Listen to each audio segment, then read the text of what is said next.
But in the family of the higher cognitive faculties, there is a middle term between the understanding and the reason. This is the judgment, of which we have cause for supposing, according to analogy, that it may contain in itself, if not a special legislation, yet a special principle of its own to be sought according to laws, so merely subjective a priori. This principle, even if it have no field of objects as its realm, yet may have somewhere a territory, with a certain character, for which no other principle can be valid. Immanuel Kant. For Kant, our thinking faculty is divided into three parts: the intellect, the power of judgment, and reason. And I've now spent quite a lot of time in the last couple of lectures talking about the intellect. The intellect being the faculty of rules, or of concepts, of general representations, the faculty that brings synthetic unity into the manifold. And I explained how it does so in 3 steps. That is apperception, combining the manifold representations we have and synthesizing them as being my representations, as belonging to one and the same logical subject, which always stays one and the same even when the representations change, and thereby first creating that subject, first making the I. Then I said there is apprehension, which is not done by the intellect directly, but rather by the power of imagination, but under the influence, you could say, of the intellect, because here the power of imagination brings synthetic unity into the manifold of the sense impressions. And by apprehending the various sensations we have, by taking them up into itself, into the power of imagination, it makes it possible for them to become an actual image and to become an actual perception. Without this, we would have a chaos of sense impressions, but not a real perception that we could make sense of. Well, and then this making sense of is the third step. That one you could call intellection. That is the intellect as the faculty of concepts, applying its concepts to the perceptions, and thereby turning them into actual cognitions, thereby making us understand what it is we are perceiving. And that is also how we make experience, by connecting through our intellect several perceptions and understanding them to be necessarily connected, to be part of one and the same system of experience. Well, now it is time to turn to the power of judgment, which to Kant is sort of the middle faculty between the intellect and reason, which is also why it fits to talk about it second. And this power of judgment, of course, does just what the name suggests. It judges, it makes judgments. And the judgment to Kant is the representation of a unity of representations or of concepts. So when I make the judgment, for example, that humans are mammals or dogs are mammals, then that means I, in my mind, have this representation that there is a unity between the concept of human being or of dog and the concept of mammal. As I previously said, it is the intellect which is the faculty of concepts, that is, of thinking general representations, thinking rules that may apply to many individual cases. So in the concept of mammal, I think a rule. I think that as a rule, all mammals give milk to their young, for example.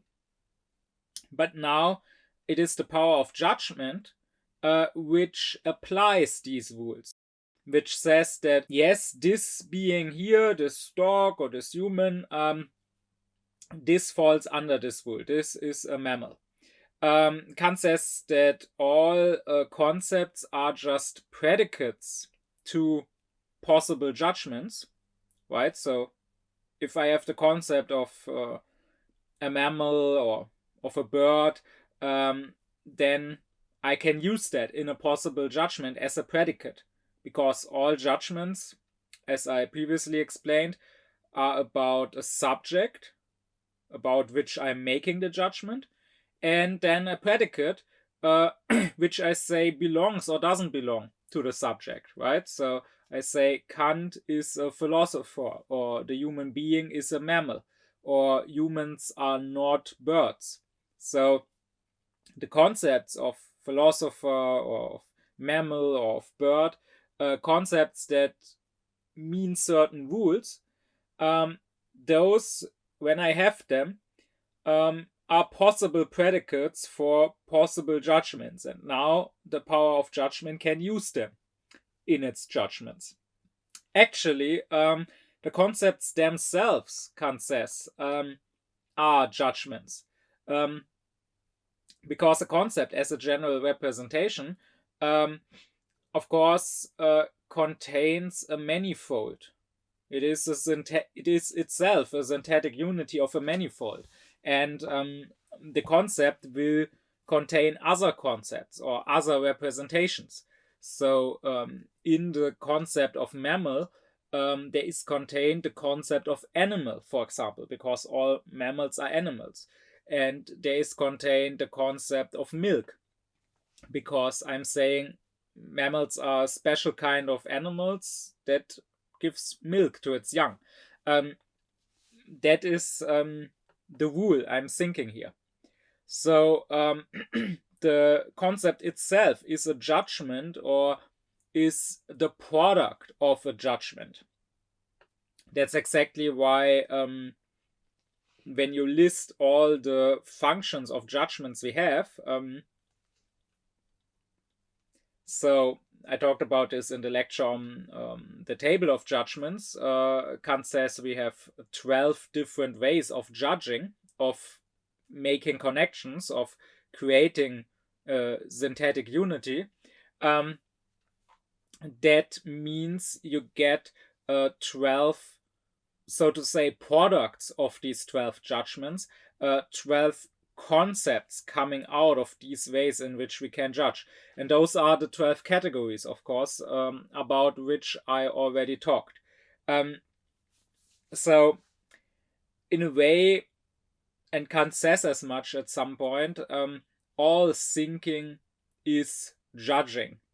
And here I want to stress that the whole thinking faculty, it is in the end one. So when Kant says that it is intellect, power of judgment, and reason, he's not really saying that those are three completely different parts, and I don't know, maybe they are in completely different areas of the brain or whatever. Rather, they are three different ways in which we can think, or in which we can use our thinking.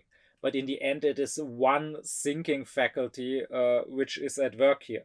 So, I mean, that is exactly why the whole is sometimes called the intellect, or in some other fewer times reason by Kant, because really those are one in the end. So you could say that all our thinking is judgment, and you could say that what the power of judgment really is it is an applied intellect. It is intellect with its rules, with its general concepts, being applied to singular individual cases. It is therefore also the power of judgment which connects the intellect with sensuality.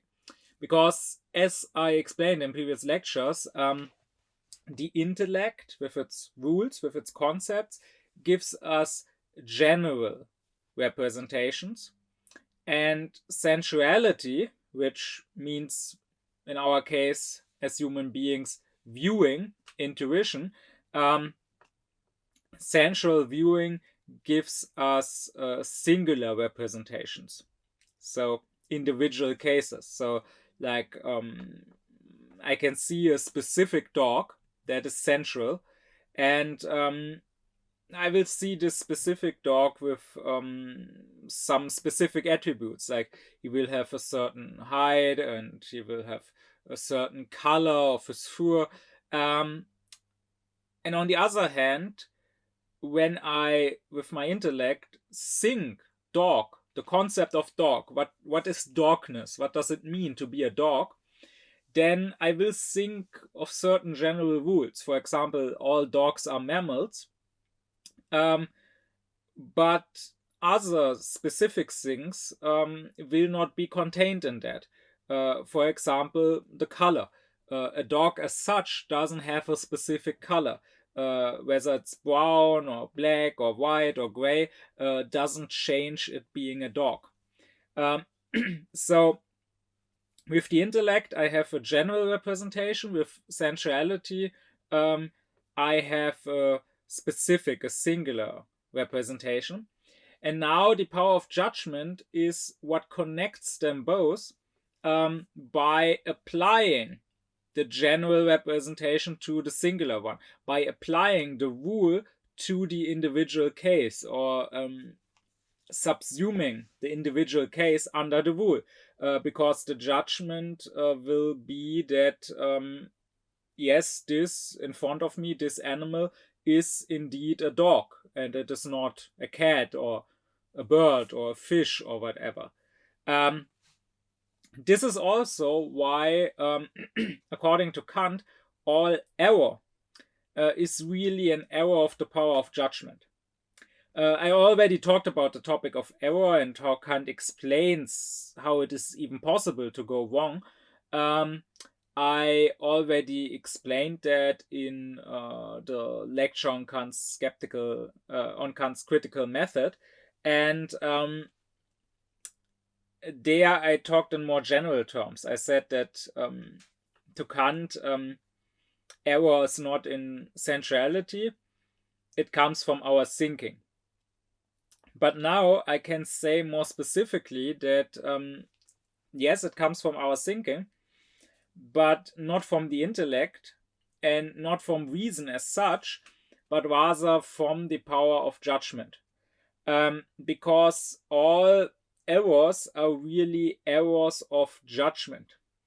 Kant stresses that the intellect, which is just a faculty of rules, of concepts, the intellect as such cannot go wrong. There are no wrong concepts. I mean, maybe you could say that a concept that contradicts itself and therefore is impossible, like the concept of a circle with angles, or of a four-angle triangle, that they are wrong concepts. But apart from that, you can't really say there are wrong concepts as such, because there can't be a wrong rule. There can only be a rule that is wrongly applied. Like if I play chess and I take the king and I go several fields with it, as if it was the queen, then I'm playing by a rule which in itself is not a wrong rule. I mean, you could come up with a game that was somewhat similar to chess, but where the king could go more than just one step. There's nothing inherently wrong with that. It is just that here, in this game, when playing chess, then this rule is not in place. I should not play by this rule. This would be wrong. So maybe I misjudged what game I'm playing.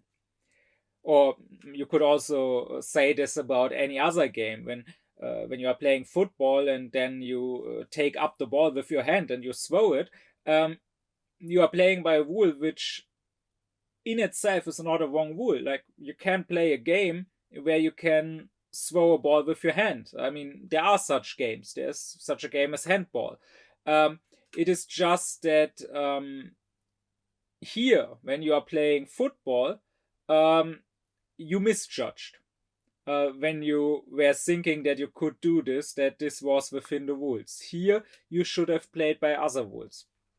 And this is very important to understand, because this applies to everything. Even concepts that may seem very wrong for us are not wrong as such. That is, as concepts. Like, you can, of course, have superstitious concepts. You can believe that a black cat will bring bad luck, or a broken mirror will bring bad luck. But as a rule, this is neither true nor false. I could think of such a rule of, for example, broken mirrors meaning bad luck. There is no inherent reason why that couldn't be a rule. It doesn't contradict itself. I could think of a world where this is the case. I can maybe make up such a world if I'm writing a fantasy novel. It is just that here, in this world I'm actually living in, here this rule is not in place. So it is not the concept that is wrong if I'm superstitious. It is just that I was wrong in my judgment, in believing that this concept applies here, or anywhere in the world for that matter. The same you could say about racism, for example.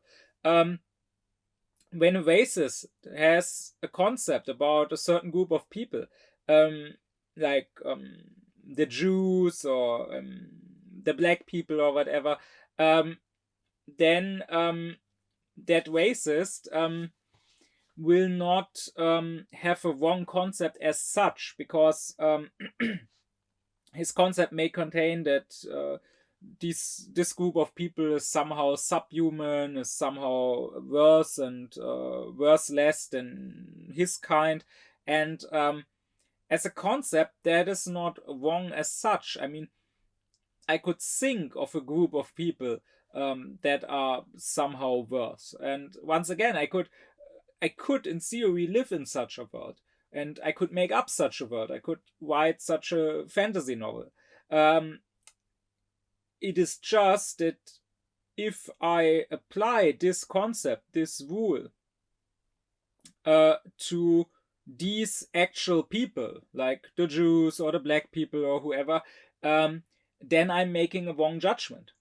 Just like if I thought of certain people in terms of a thing that does exist, like here I'm talking about a concept of some subhuman race which doesn't exist, but I could also wrongly apply a concept that does exist. Like I could think of some people as worms, and then the concept of a worm contains certain rules, like they don't have legs, they are on the ground and so on, and I could misjudge and think that these people there, they are worms. That would not mean that the concept of a worm as such is wrong. I mean, it does apply to other things in the world. It would just mean that it was wrongly applied here in this case. And the same, again, is true for concepts that are empty concepts, that cannot be applied anywhere in the world, like unicorns or dragons, or if you want, subhuman races or whatever. Everything which can be thought, which doesn't contradict itself, cannot be said to be a wrong rule. At most, it can just be said to be a rule that is empty because there is no object to which this rule applies. But it could, in theory, apply to some object. There could be such a thing as magic. And therefore, it is always, if we are wrong, our judgment, our application of a rule, which is wrong. Kant says that in the course of our lives and intellectual development, the power of judgment comes second. So the intellect is the first intellectual faculty which develops. It starts developing even in very small children, right? Like they form concepts, they form certain rules about the world. They will learn early on, okay, this is a chair, it's for sitting, and this is a table, I'm not supposed to sit on it, and this is food I like, and this broccoli I don't like.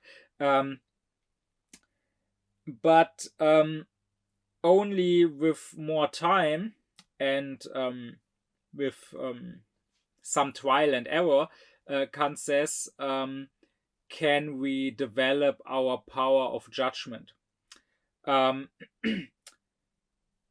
We have concepts first. That doesn't mean necessarily that we can apply them. Like, think of a physician.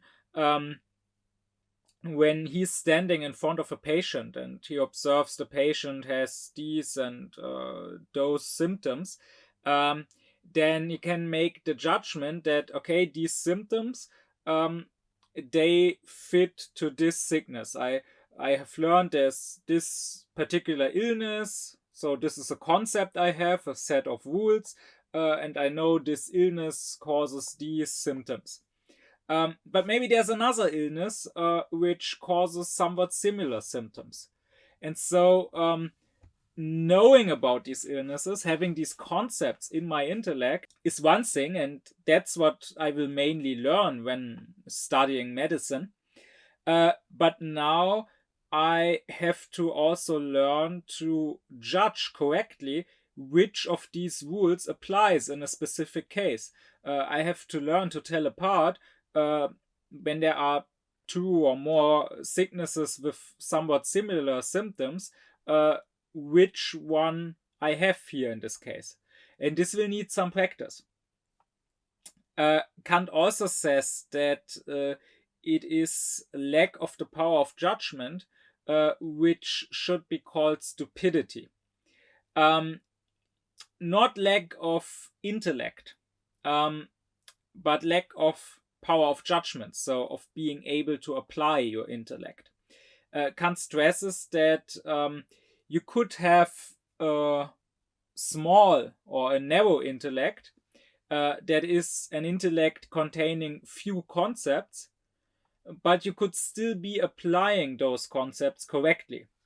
And on the other hand, you could be very educated, very knowledgeable, meaning you have a wide intellect that contains many concepts, many rules, but you are stupid if you are unable to apply those. Like, for example, I may not have such great botanical knowledge as someone like Heidegger or Celan had. If I go into a forest, I may not recognize most of the plants. Like, surely I could tell a rose apart from a lily, but most flowers I will not recognize because I simply lack those concepts. But still, those concepts I do have, I can apply correctly maybe. And that would mean I'm not stupid. But if, on the other hand, no matter how vast my knowledge, how vast my concepts may be, I cannot apply them. So if, for example, I have a concept of a certain kind of mushroom that can be eaten, and another kind of mushroom that looks somewhat similar, but that can't be eaten, that is poisonous, and now I'm picking mushrooms and I confuse them and I just bite into the mushroom without thinking much and without judging correctly, and so I poison myself, then that is being stupid. So stupidity to Kant is never about a lack of concepts and therefore a lack of knowledge. It is a lack in the power of judgment and therefore a lack in the ability to apply and to use your knowledge. Kant also often stresses that only the intellect can really be taught or schooled. And this, according to Kant, is what it means to be a scholar, to have scholarly knowledge. It means that your intellect has been taught, that you have been given many, many concepts. I refer back to my lecture on what is science to Kant, because there I explained that according to him, science can be divided into historical scholarship and rational science, and only that is actual science. Historical scholarship is not limited to history, it is any kind of going into the world and just looking at the facts and learning about how things are without necessarily understanding why they are that way. So, sure, the historian can look at what happened in history, just like that, the biologist can look at what kinds of animals live in that particular forest there and how do they live.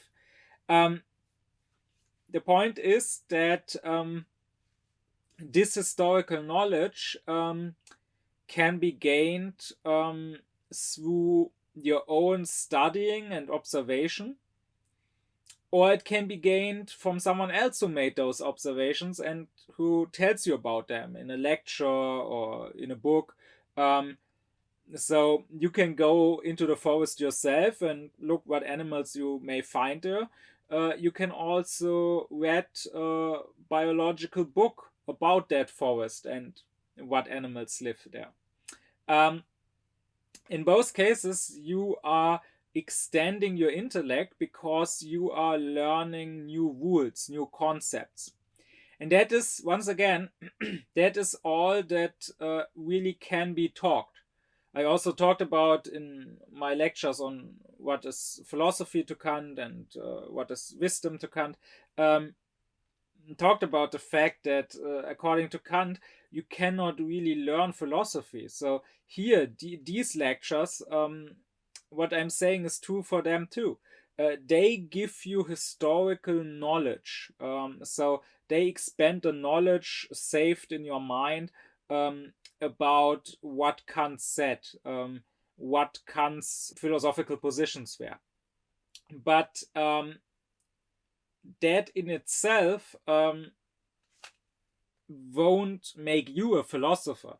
That in itself won't mean that you can think. You may just have this as that knowledge now without being able to use and apply it to life.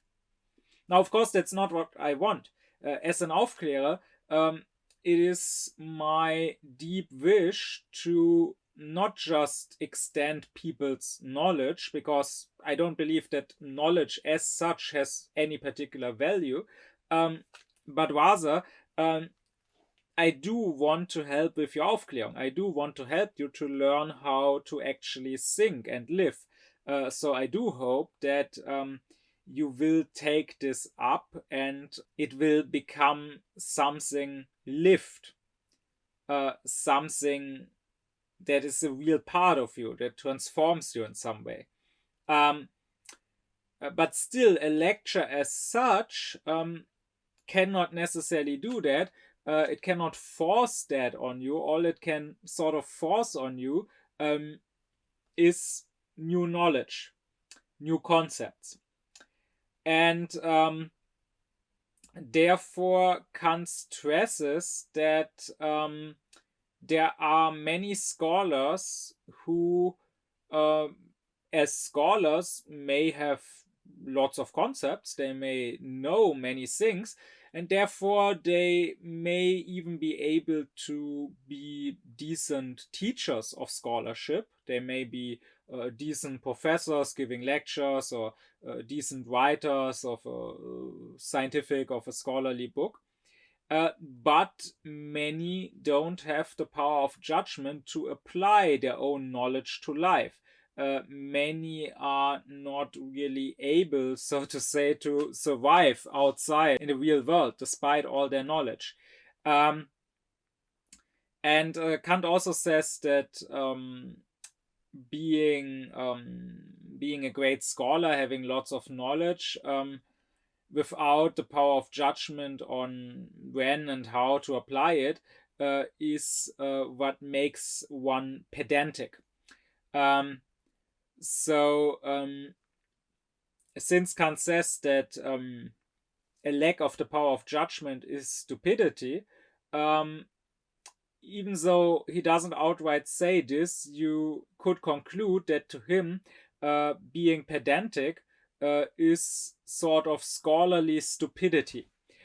Because the pedantic scholar is someone who may know lots of rules, but who blindly applies these rules everywhere, who has no judgment about when to apply and when to not apply his rules. So he may be in polite society, he may be among common non-scholarly people, and he will still insist on his terminology instead of accepting the common way of speaking. Like, for example, I in these lectures stress that to Kant an appearance, so something appearing, is not the same as something seeming to be, right? I said if a thing seems to be this or that way, then it is not really that way, it just seems so.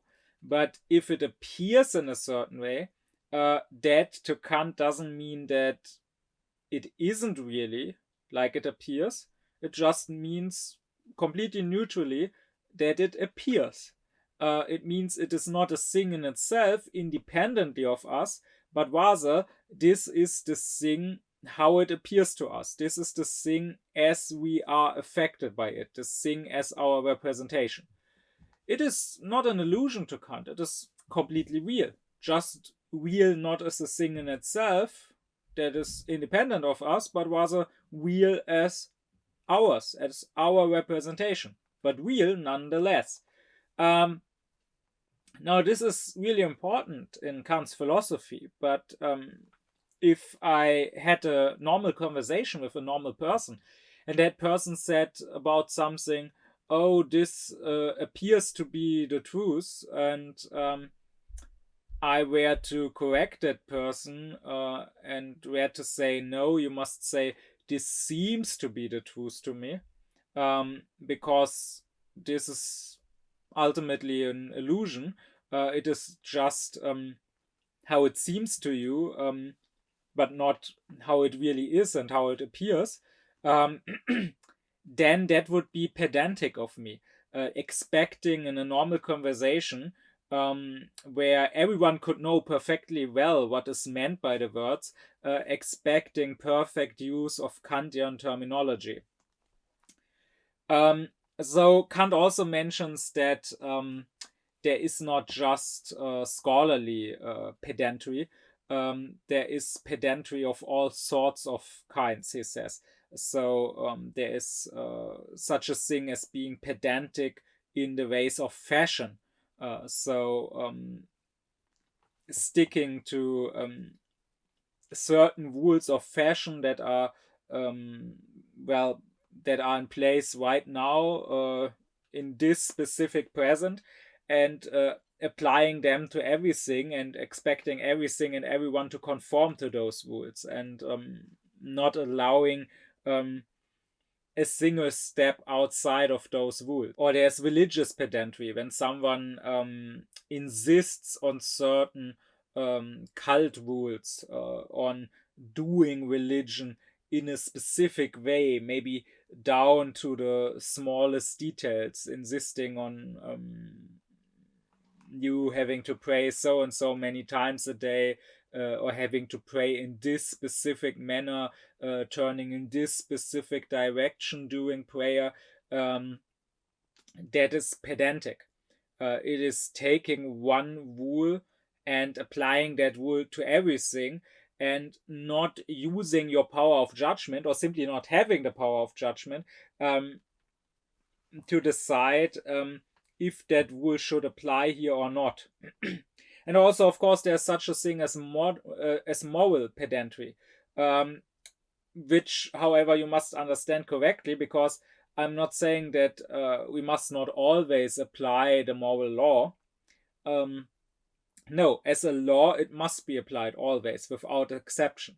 That is, to Kant, what the difference between a rule and a law is. A rule may allow for exceptions, a law does not. It is a moral law to have regard for all human beings always.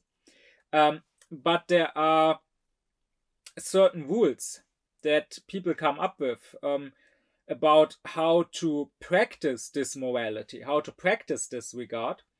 And those rules themselves, they are not really moral laws, they are more like rules of conduct.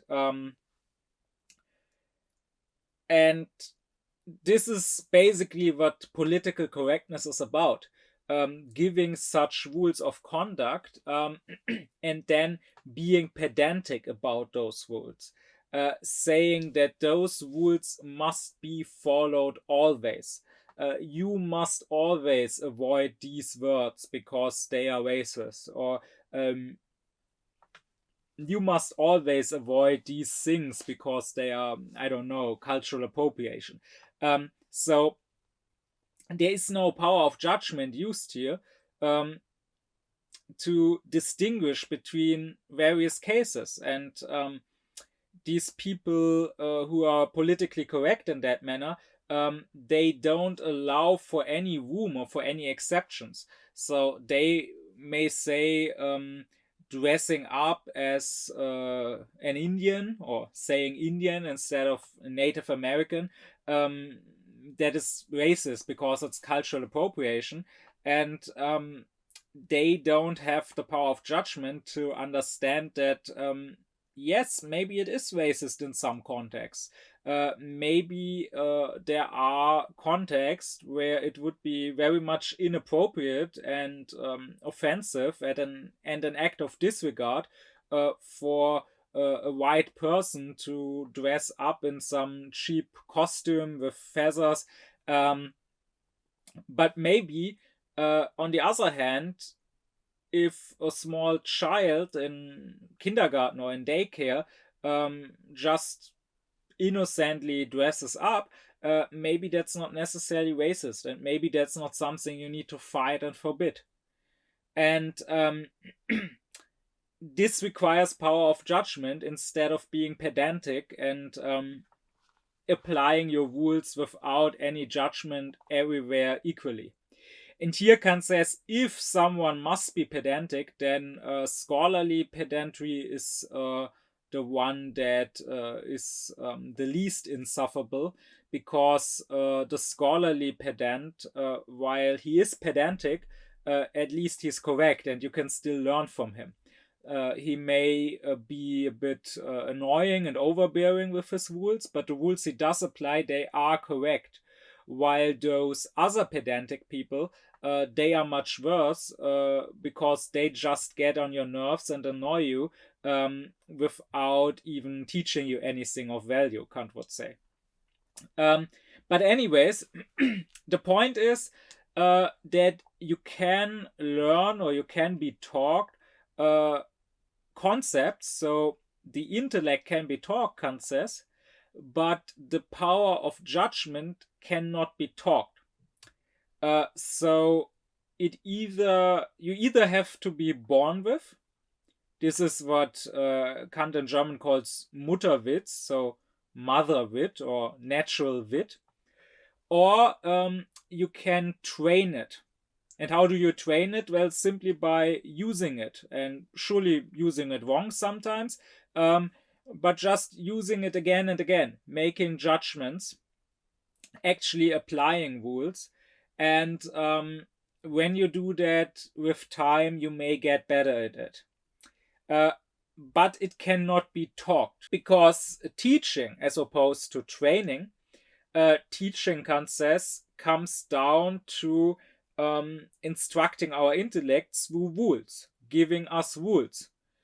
And if the power of judgment is the faculty that applies rules, then you cannot teach it, because that would mean giving a rule about how and when to apply your rules. But if such a rule was given, then I would again need the power of judgment to decide when to follow this general rule and when not to follow it. Unless I was given another rule about when to follow this rule about when to follow rules. But you can see that this won't work. There wouldn't be an end to it. Which reminds me that some time ago I had a talk with a somewhat naive student who said that there's so much fake news and alternative facts and lies and propaganda on the internet. Someone should do something about it by creating a website that contains just the truth and that judges all the news and the fake news for you and tells you what is a true fact and what is a lie. And of course, the problem with such a website would be that, what if that website itself is lying to you? On purpose or not on purpose? What if that website itself is containing not the facts, but alternative facts? You want a website so you don't have to make a judgment of your own and be responsible for that. But then you would still have to make a judgment about that website and about whether that website is trustworthy. Unless, of course, there was another website judging that truth website and telling you whether it is trustworthy or not. But then how would you know whether to trust that third website? So, of course, there could be a fourth, but again, we can see that this won't work. There needs to be some point where I need to make my own judgment and be responsible for it.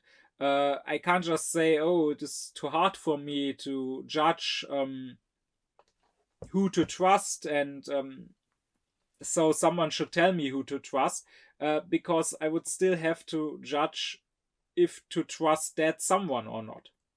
And by the way, I actually don't think that this in itself is such a big problem. It's way overblown. Like in most cases, in almost all cases, it's usually pretty easy and doesn't even require lots of research or any such thing. It's pretty easy usually to distinguish truth from lies.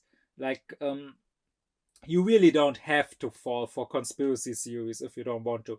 It's quite clear without being an expert or without doing extended research that yes, there is a climate crisis, or yes, there was a COVID pandemic and so on. Or yes, Russia is evil and no, Ukraine is not ruled by Nazis. Like it's not hard to know the truth in these cases. The thing is that most lies in this world, they are not good lies. I mean, here on YouTube, with most channels, you really don't even need to look at the videos and actually watch them. You need to only look at the thumbnail of the video or at the title of the video, and you can in many cases immediately tell that this is not a serious video. This is just hysterical. This is just ideological. This is just propaganda.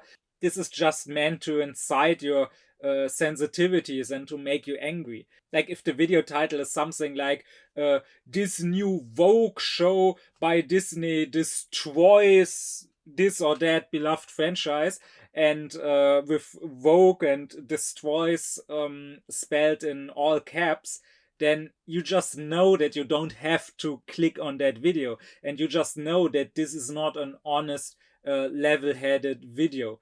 It is usually pretty easy to tell apart who is serious and who has some honesty and love for truth, even if they may go wrong at times, but who at least tries to be right, and to tell who's just a propagandist or a grifter. Now, the real problem is not to tell them apart, because anyone who has a real hunger for the truth will find the truth. If you have this hunger for truth and this love for truth, you will, in most cases, almost instinctively know where to look and where not to look. Instinctively know who tells the truth and who is lying to you. Now, the real problem is, I would say, that many people, they just don't care for truth at all. It's not that they honestly want truth and they are just too stupid and therefore fall for lies, but rather they don't want truth. They want to hear what fits their ideology. They want to follow grifters. They themselves are probably grifters on a smaller scale in their own personal lives. They are just like the people who follow, deeply dishonest and evil scum. So this is the real issue that actual Aufklärung has to address. We don't just have to teach people better judgment, rather we have to give them better hearts. We have to make them better people. But that aside, because it doesn't really belong here into this lecture, that's a matter for another time. The point is that Kant makes, you can't teach, you can only train the power of judgment.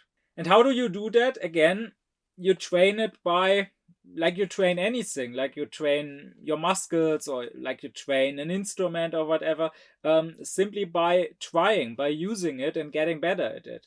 And Kant says that one thing that can help is examples. Examples, Kant says, are not for the intellect, because the intellect is the faculty of rules. The intellect deals in abstract concepts that really don't contain anything else besides what that concept, what that rule contains. So the concept of a mammal contains giving milk to their young, but it doesn't contain having 4 legs or 2 legs or no legs, living on land or in the water, because that is not necessary for being a mammal. Some mammals do this, some don't. And the intellect could be taught only abstract concepts. But in order to learn how to apply those concepts, it may be helpful to be given examples. For example, if someone points you at certain mammals, if someone tells you, here, see, this dog mother is giving milk to her pups, she is a mammal. Because here you are basically given a specific individual case, and you are told that here the power of judgment should apply this specific rule. So through examples, you are given some cases where the rules are already applied for you, and hopefully that will help you learning how that may look like and applying that rule in other cases yourself. And that is one reason why I like giving so many examples and anecdotes and analogies and explanations here in my lectures and also in my texts, because after all, I'm an Aufklärer. I am not simply doing philosophy as the science of reason, as Kant did. Kant is mainly writing for other scholars, not for a wider public, and Kant is pretty scientific. He, on purpose, in the critique of pure reason, left examples out for the most part. He's writing in a very abstract manner, which is also what makes reading and understanding him hard for many people. And that has its place. In a purely scholarly scientific text, you can be abstract and you don't need to give tons of examples. But as Fichte already pointed out, there needs to come a time once the science of reason is finished, and Fichte, mainly did finish and complete it, then there needs to come a new chapter in the history of philosophy, and that is when the science of reason is applied to life, when it is turned into an art of reason, into an actual lived practice. And that is exactly what I, as an Aufklärer, want to do. I want to take this philosophy, this abstract philosophy of someone like Kant, and to bring it into contact with life, to give it to more common people, to help them understand and use and live it. And that's why I found examples to be helpful. But of course, you also have to be mindful of a warning Kant gives, because he says there's also a danger in examples. For since the unaufkläred people, they are always ruled by their senses, by their sensuality, and they have a hard time ever abstracting from their sensuality. For that reason, you will often find that when you give someone examples, because the example will always contain more than just the concept, just the rule. Else it wouldn't be an example, but just that concept in general. The example will always contain parts that are not necessary, but rather contingent. So when I give you examples for dogs, the dog I point at will have a certain color or a certain height or will belong to a certain breed. And if you are too unaufkläred and not able to distinguish that which is just sensual and contingent from that which is necessary and belonging to the rule, then instead of helping you train your power of judgment, the example will rather limit your power of judgment. You will be shown, I don't know, a number of brown dogs, and now you will think that all dogs must be brown, and when you see a white dog, you will not judge that this is also a dog. So that is a danger that lies in examples. But anyways, I want to point out that in my experience, when it comes to Aufklärung, it is specifically this power of judgment and using it and being responsible for that, and this fact that this can't be taught, there can't be a general rule given for that would free you of your own responsibility, free you of having to make your own judgment. This is mainly what the unaufkläred struggle with and what they fear and what they have such a problem with. They don't want to make their own judgment. They want to have that judgment made for them. That is why they so happily will let other people be their leaders and guardians. As Kant says in his essay on Aufklärung, the unaufkläred may have a book that has intellect for him, or a spiritual director that has conscientiousness for him, or a physician that judges his diet for him. But of course, here you have the problem that if you say, I don't want to make my own judgments and be responsible, I want another person to judge for me, you would still have to make at least one judgment, and that is which person to pick as your guide. Who should you submit to, and who should you let make your judgments for you? And here, of course, you could again go wrong and be responsible, and people don't want that either, which is why they often submit to titles or to certificates. So they will ask, is someone a doctor or a professor or whatever?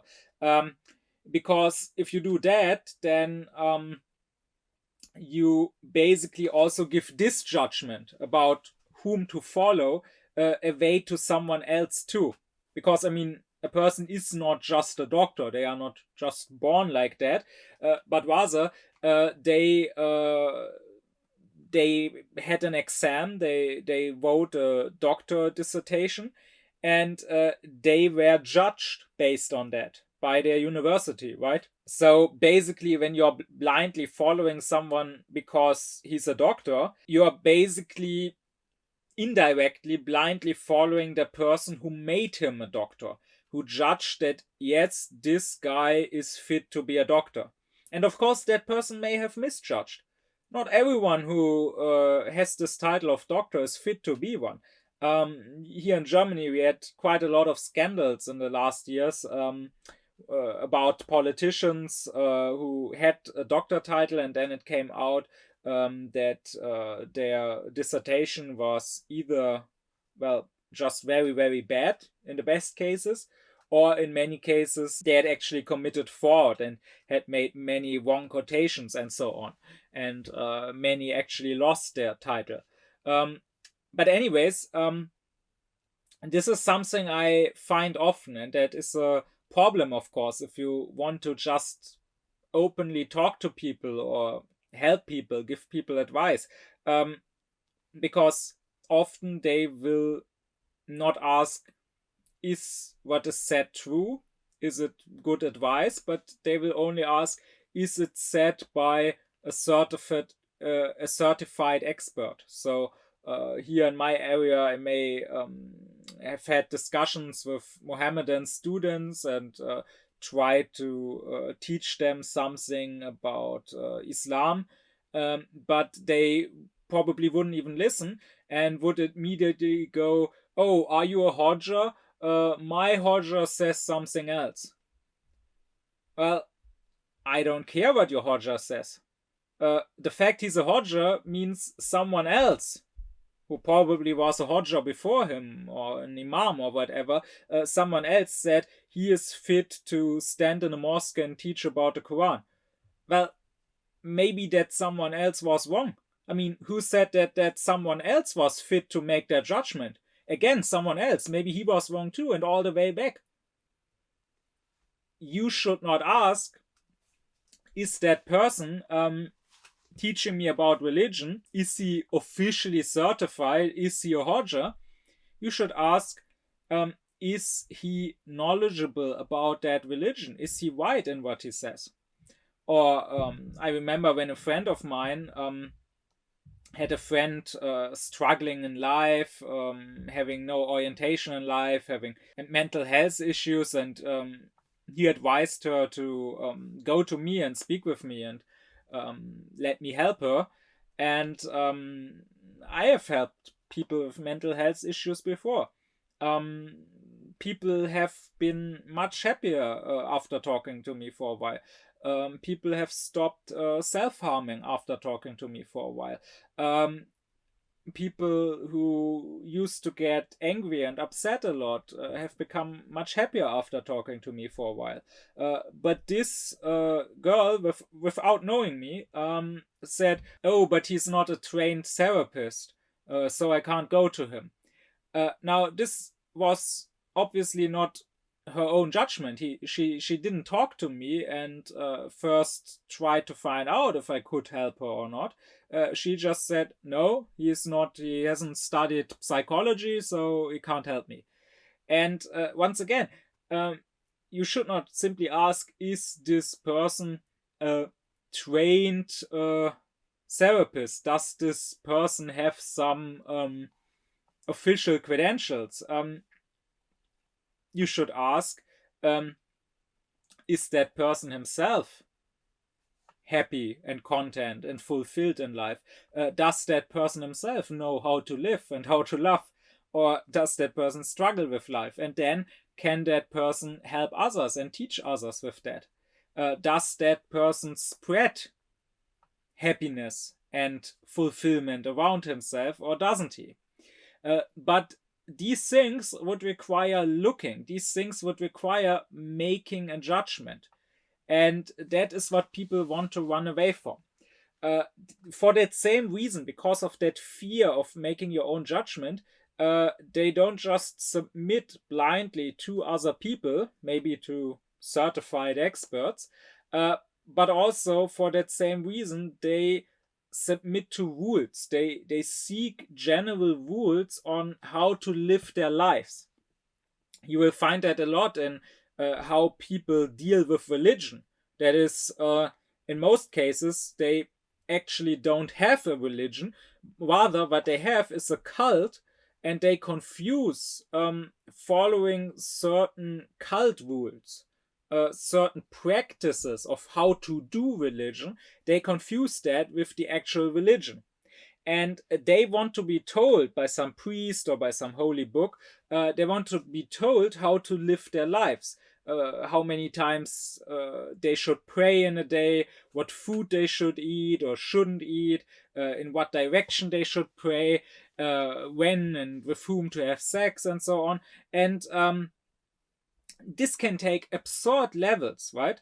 Like those rules, they can control your whole life in certain more fundamentalist circles. Like there may be rules telling you how long your tie may be, that as a man you can't wear a silk tie that's too long, or rules that tell you how to drink, that you must not drink from a bottle, you can only drink from a glass or a cup, and you can only drink sitting, not standing, and only holding the glass with your right hand and not your left hand. And by the way, I made none of those rules up. Those are rules that some people actually do believe in and follow because of some bullshit hadith or whatever. The point is that these people, they don't want to try and have actual religion. Like, they don't seek God and closeness with God, finding God. And they don't want to have to ask in every situation, in every moment of their life, God, who put me here in this situation, in amidst these people, in front of these problems, what did God want from me in putting me here specifically? And what would be the godly action to take here, the conscientious, the religious action, the one that would be the most good, the most holy? But rather, they want to simply be told, here's a set of rules, follow them, then everything is fine. Then you will go to heaven and won't have to fear hell. And they fear making their own judgment so much, and the responsibility that can come with it. Because again, in judging we can go wrong, of course. They fear that so much that often they will rather take the most oppressive rules. They will rather live their lives as slaves of these fundamentalist rules in some cases, rather than dare make their own judgment. But don't fall, if you're not one of these people, don't fall into some atheist arrogance or whatever. Don't think that this is specifically a problem of cultish people. No, this is a problem that all unaufkläred people have in one way or another. And there are also many secular ways of submitting to specific life rules, specific guidelines for life like that. So, for example, when it comes to health, you have many people who try to be healthy according to certain rules, who want some experts, some physicians or whatever to tell them exactly how many steps a day do I need to go, what shoes do I need to wear because some orthopedist told me that they are good shoes, what should I eat, how many calories a day should I take in. These people don't want to listen to their bodies and to their body signals, and to what their body needs from them, and what is good for their body and what is bad and harmful for their body, but rather they want to give that responsibility away to someone else. And just recently I had this talk with someone who had back pains, and I told her that she should try to tune in with her body and listen to her body's signals, and not ignore the signals so long that they become stronger, they turn into pain that can no longer be ignored, but rather listen to the signals even at the start when they are still very quiet. And she said, how do I do that? Which basically translates to, I don't want to make my own judgment. I don't want to actually listen to my body in each moment, in each individual case, if maybe this posture, this way I sit, if my body enjoys that, or if that is straining my body somehow. But rather, I want to be given a general rule of how to behave. How do I listen to my body? And I had to answer, you didn't ask that when you were a baby. You didn't have to ask it. And if you had to ask that back then, you would not have learned to walk ever. Like as a baby or as a toddler, when you learn walking, you felt your body. You felt when you felt secure and carried by your feet, and when you felt insecure and wobbly. And of course, you went wrong sometimes, and surely you fell down a few times. But eventually, you learned how to stay and how to walk and how to move. And every animal, without having an intellect to which you could give rules, which you could instruct and teach through general rules, every animal learns that. They don't need a rule telling them, oh, you first have to take your right foot and put that forward, and then second you put your left foot forward. They just feel their body. And in my dad's work as a physiotherapist, that would basically be his work. He wouldn't give his patients a set of rules how to use their body. Rather, he would try to get them back to where they once were as children, as toddlers, and to help them listen to their bodies again and making their own judgment in each case. How can I best move here in this case? Or you may have people who try to get a rule on how to talk to women, how to pick up girls. I mean, there's this whole scene of pickup artists who allegedly teach you how to talk to girls and how to get their phone numbers. So if you ask me, they are real legit pickup artists, but their art of picking up is not the art of picking up girls. It is the art of picking up idiot men who fall for their bullshit, for their scam, and shove money into their ass for telling them this pickup bullshit.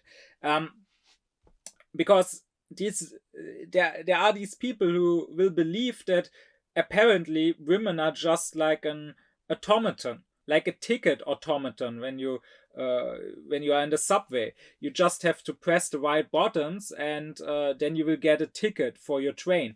And just like that, when talking to a woman, I just have to say the right things, and then I will get her phone number. But that's not how it works. How it actually works is that every situation is different. Even with one and the same woman, she may react differently to the same words in different situations. And of course, every woman is also different. So what works with one woman may not work with the other woman. So really, you should just have power of judgment. You should just, in each individual situation, be able to judge what to say now. It doesn't work to have some set of general rules to go by. Or I know there are people who want to write a book, and instead of just doing that, they buy some book giving advice on how to write a bestseller, and they will go slavishly by that advice, telling them, oh, the first sentence and the first chapter, they must be like that, and your plot must be structured like that, and so on.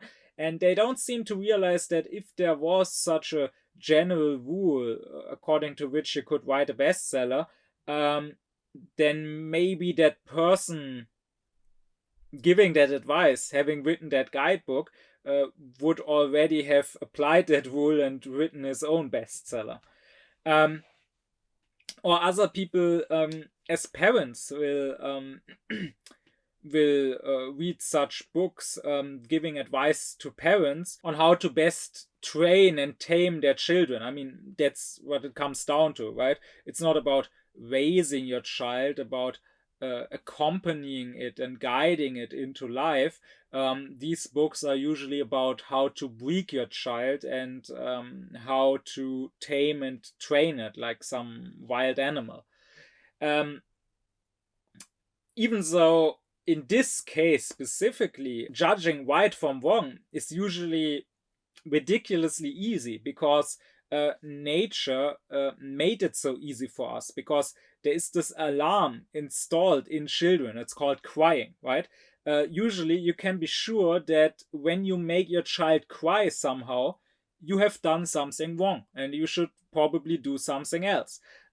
It's just that most parents, they ignore this natural alarm. I mean, it starts maybe right after the birth with circumcising the child when there's no medical need for it, making that child cry. And then it goes on in the following years because they probably raise their child only with no's. Only with forbidding things, saying no, you can't have chocolate or ice cream now. No, you can't have this toy. You already have enough toys. No, you must sit still now. No, you must not eat with your fingers.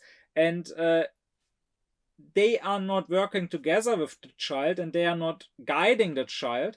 Rather, their parenting is nothing else but a constant fight, a constant war with the child, constantly trying to break the child. And again and again, almost every day, they will in some way or another cause distress to their child and cause tears in their child. And again, it should not be hard in this case to make a proper judgment. If your child is crying because of something you did to it, you probably did something evil.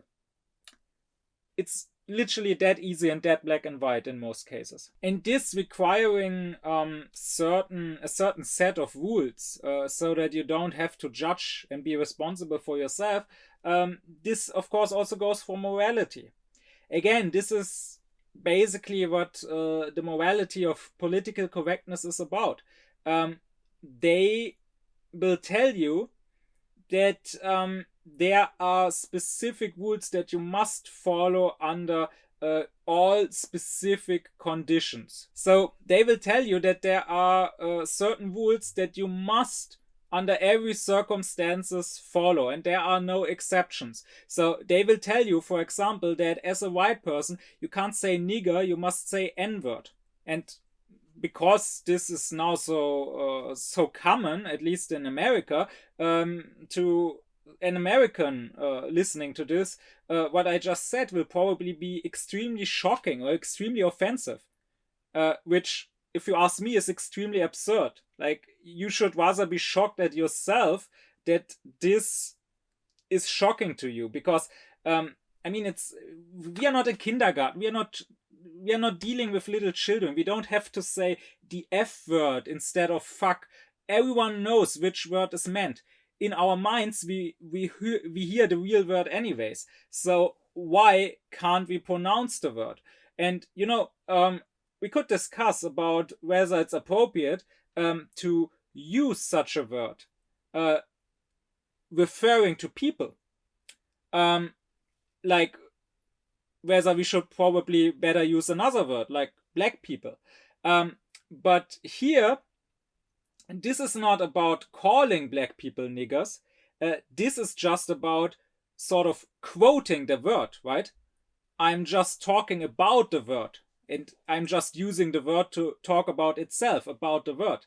And by the way, it's completely absurd and inconsistent that this is just this specific word which is forbidden to use, and using it is apparently worse than killing a person, if you at least judging by the reaction some people have to it. Because, I mean, there are other words in history that were bad, that were probably even worse, and still we are allowed to use them in a sort of quoting manner, right? Like, I'm not allowed to say people used to say nigger. I have to say people used to say the N-word, but I am allowed to say the Nazis used to greet each other with Heil Hitler. I don't have to say they used to greet each other with the HH formula. Why? I mean, this Heil Hitler also caused a lot of damage, right? But still, it's not seen as offensive. Like, of course, I should not use it. If I were to actually unironically use it and greet people like that, I would probably be a Nazi. But in talking about it, I can pronounce it. Why couldn't I? And this is exactly what I mean. People are so caught up in these general rules, they don't use their power of judgment to ask what is the specific case, what is the specific context in which, for example, a word is used. Or take the whole topic, which also is big in political correctness or in wokeness, this whole topic of rape and consent and sexual harassment, which was so big after Me Too. And there too, they will try to give you general rules. Like, for example, the feminists, they will have this slogan saying no means no. I mean, this is at best a very naive slogan. If you have any life experience, you will know, no, that is not the case. No doesn't always mean no. Whether it comes to sex or also to other things, people may often say no when actually they say yes. And now maybe they shouldn't do that. Maybe doing so is quite unaufkläred. And maybe as a more aufkläred person, you should not go with what they mean when they mean yes, but you should stick to what they say when they say no, even though they don't mean it, because really they should learn to say what they mean and not expect other people to think or act for them and to take responsibility instead of themselves taking responsibility. But still, the matter of the fact is that sometimes, probably oftentimes even, not just in sexual contexts, no means yes.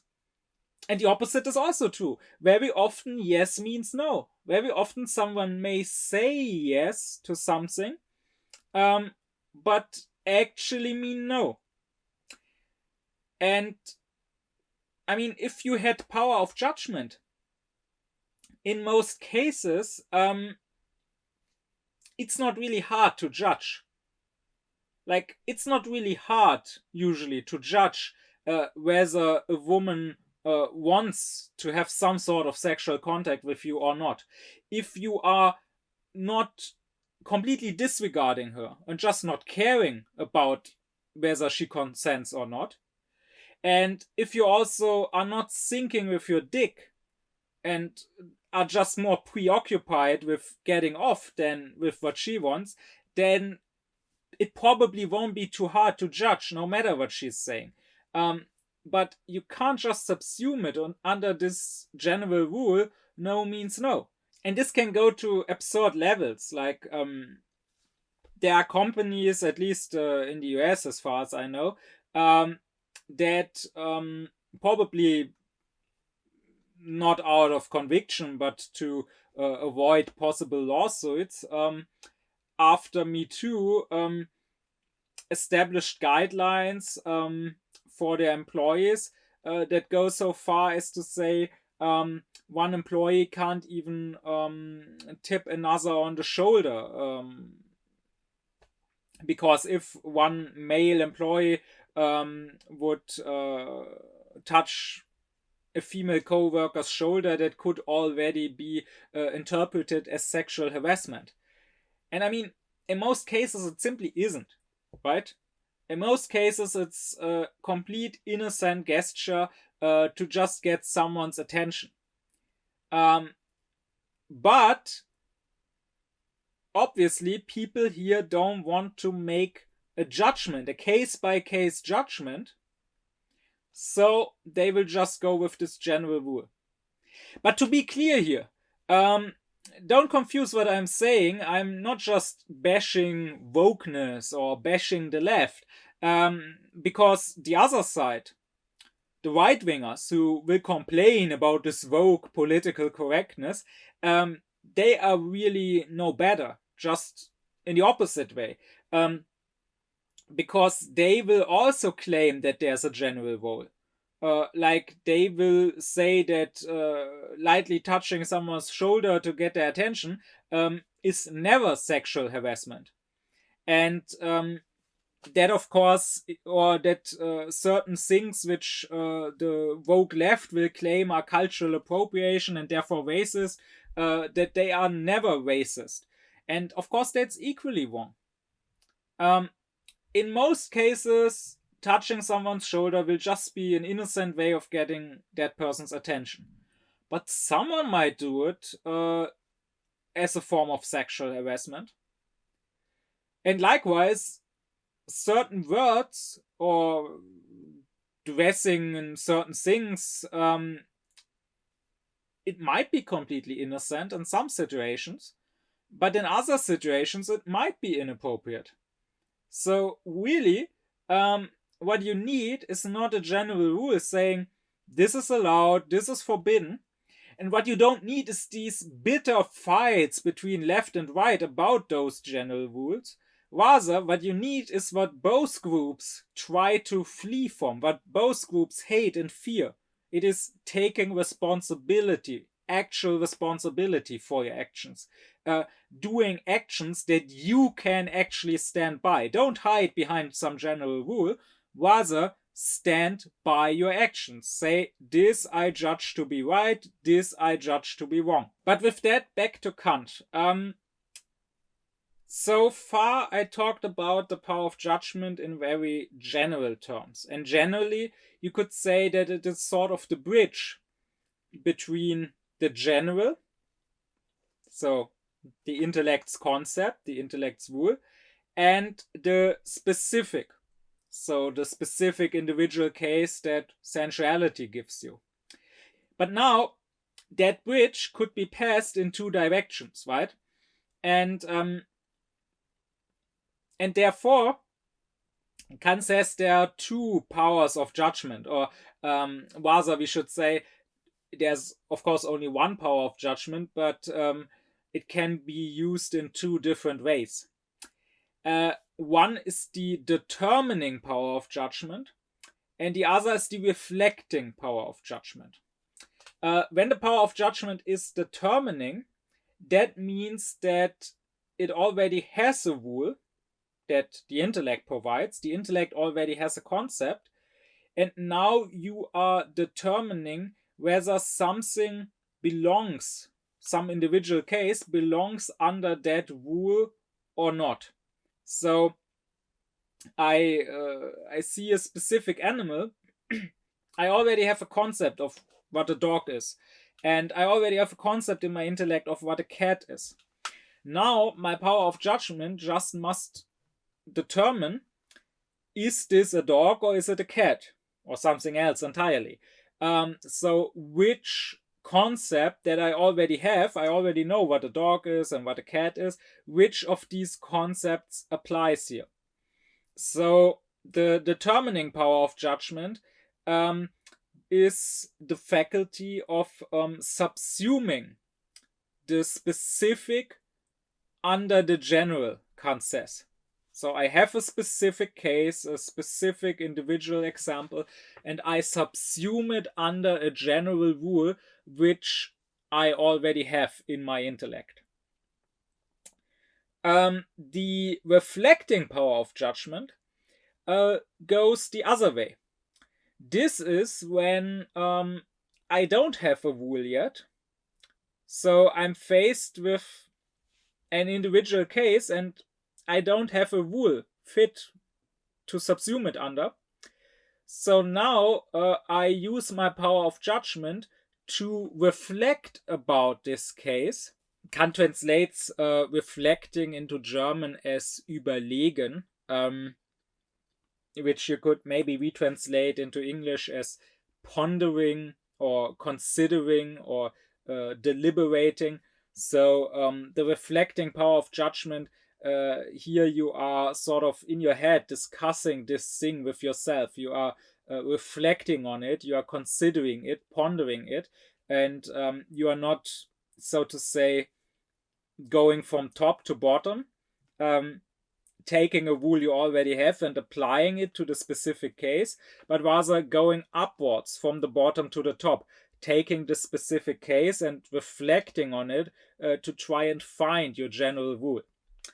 Now, Kant wrote the Critique of the Power of Judgment. It is the last of his three main works, his three critiques, after the Critique of Pure Reason and the Critique of Practical Reason. And in this critique, he is almost exclusively dealing with the reflecting power of judgment, not with the determining power of judgment. He says that this determining power of judgment doesn't require its own critique. And why is that? Because, well, the critiques are about our three faculties of thinking: intellect, power of judgment, and reason, being what Kant calls constitutive. That means giving laws. Not just dealing with laws that are given to them from the outside, not just ordering things according to laws and rules given to them, but giving their own laws. And Kant says that the intellect gives laws to nature, and therefore it is constitutive to nature and to our experience of nature. And that is something that I talked about in previous lectures, right? That is what the intellect does through its 12 categories. Giving laws to nature, for example, the law of causality.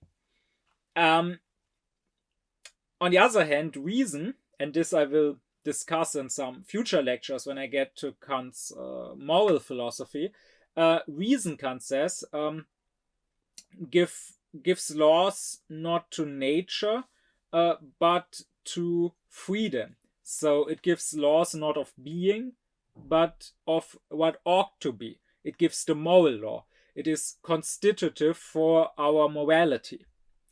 But the determining power of judgment, it does neither, because it is, after all, just about applying rules, but it doesn't itself give the rules. It gets those rules either from the intellect or from reason. And now it has to decide which laws of nature apply here in this case, or it has to decide how to apply the moral law here in this case, which action would now be my moral duty. But it is only, so to say, serving the two other faculties.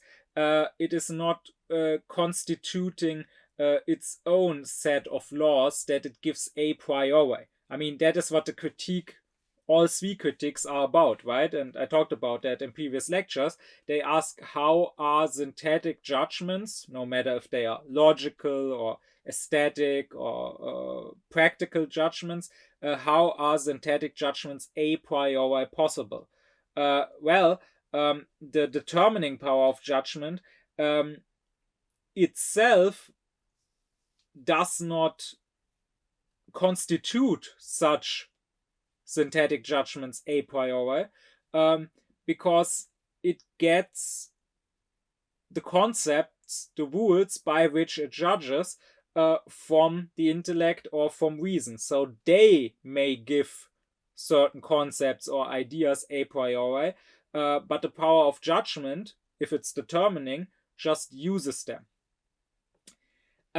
Hence, Kant discusses the reflecting power of judgment. This power of judgment is needed whenever we want to not just apply what we already know, but to learn something new.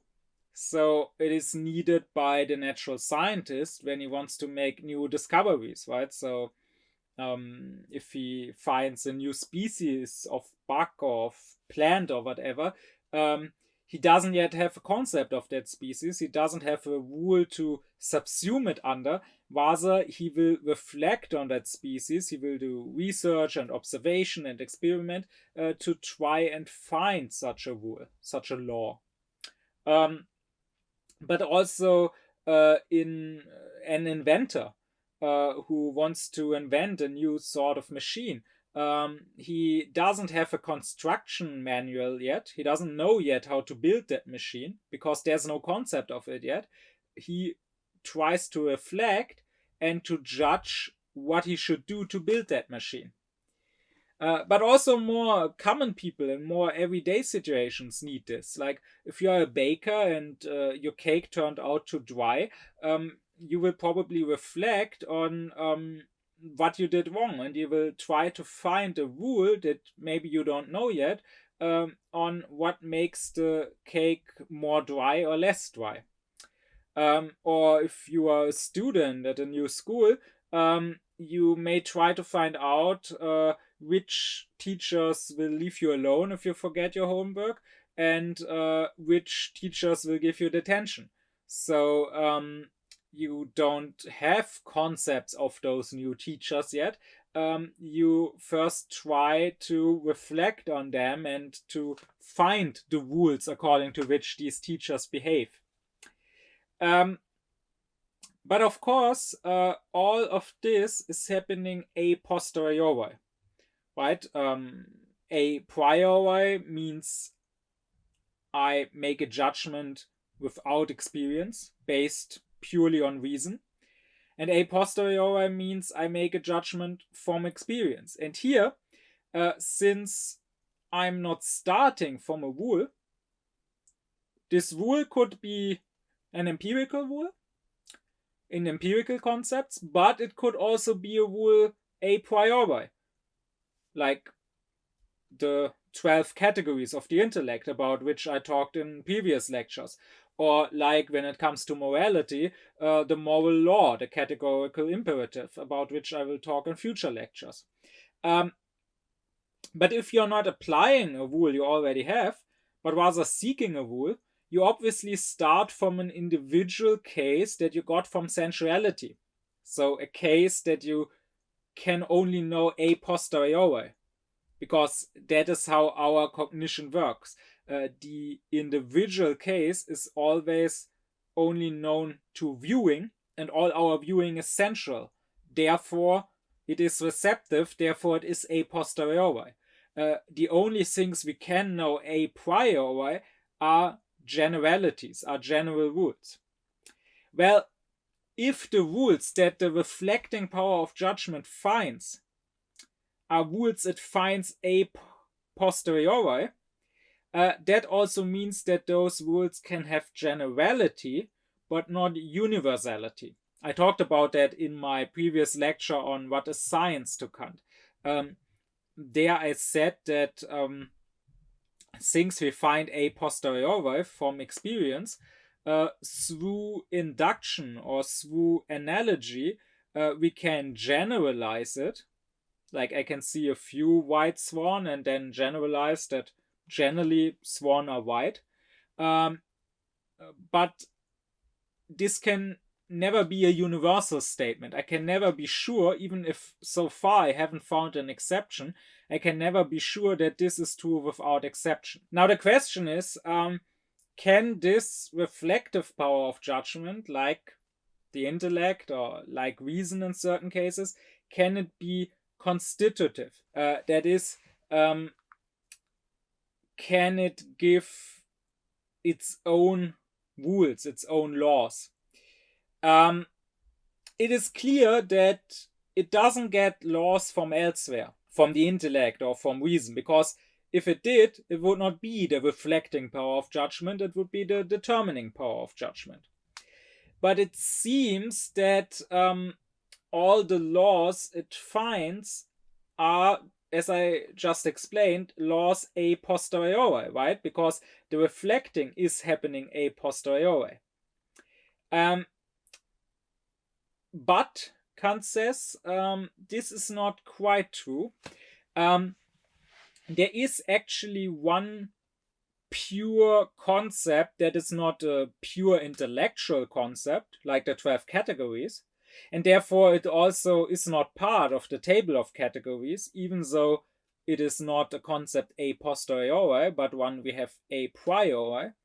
There is one concept a priori that belongs to the reflecting power of judgment. One concept that, as a reflecting power of judgment, it doesn't get from intellect or reason, but it also doesn't arrive at by a posteriori, by reflecting about experience, but rather a concept that it brings a priori to experience and to all its acts of reflection.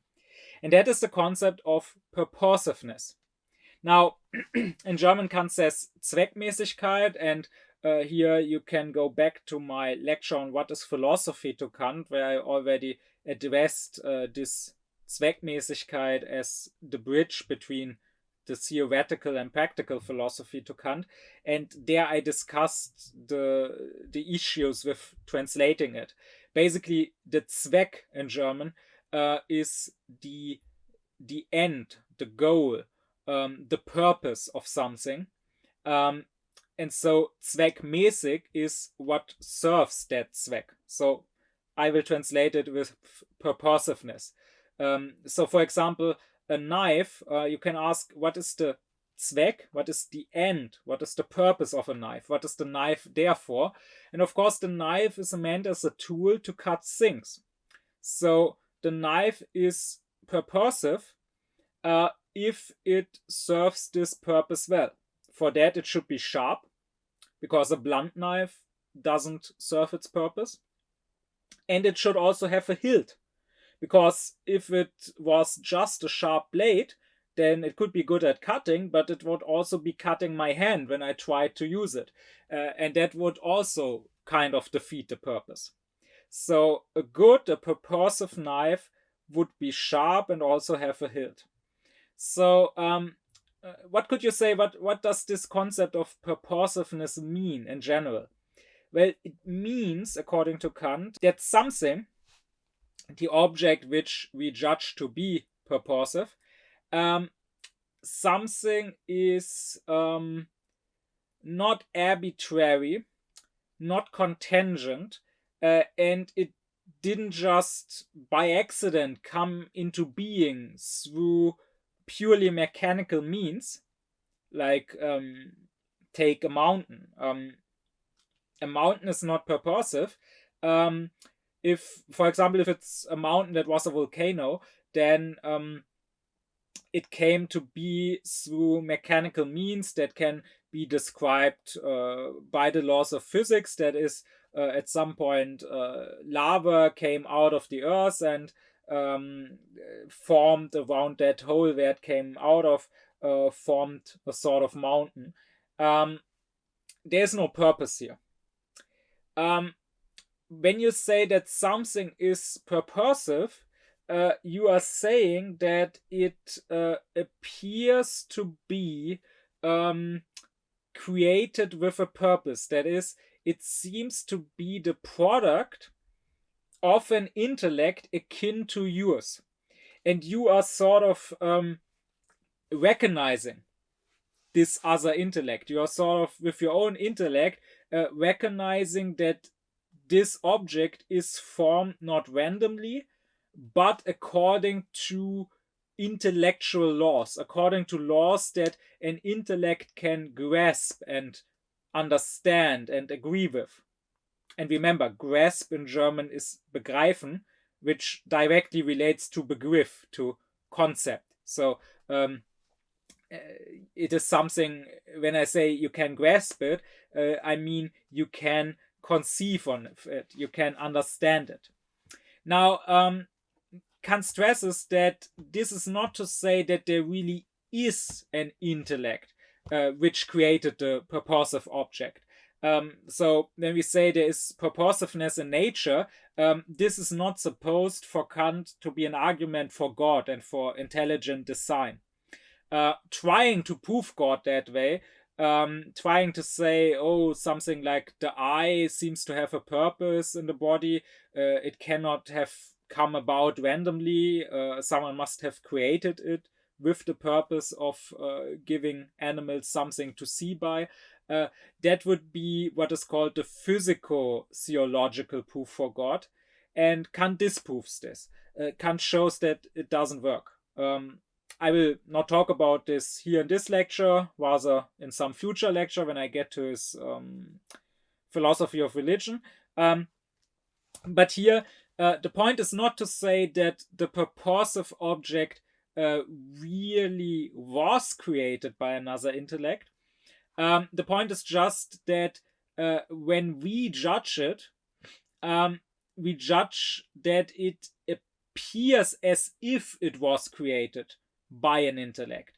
A thing is purposive if it sort of offers itself to our reflecting power of judgment. It sort of offers itself to be judged, for us to find the rule which this object follows, the rule to which this object is a subject to.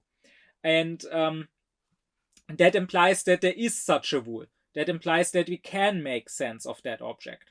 So imagine you were to fly to another planet and you would discover alien life there. And you would discover some sort of animal, and at the front of its head, it had a mouse. You would probably, judging by analogy, assume that it uses this mouse for eating, even before having seen it eat.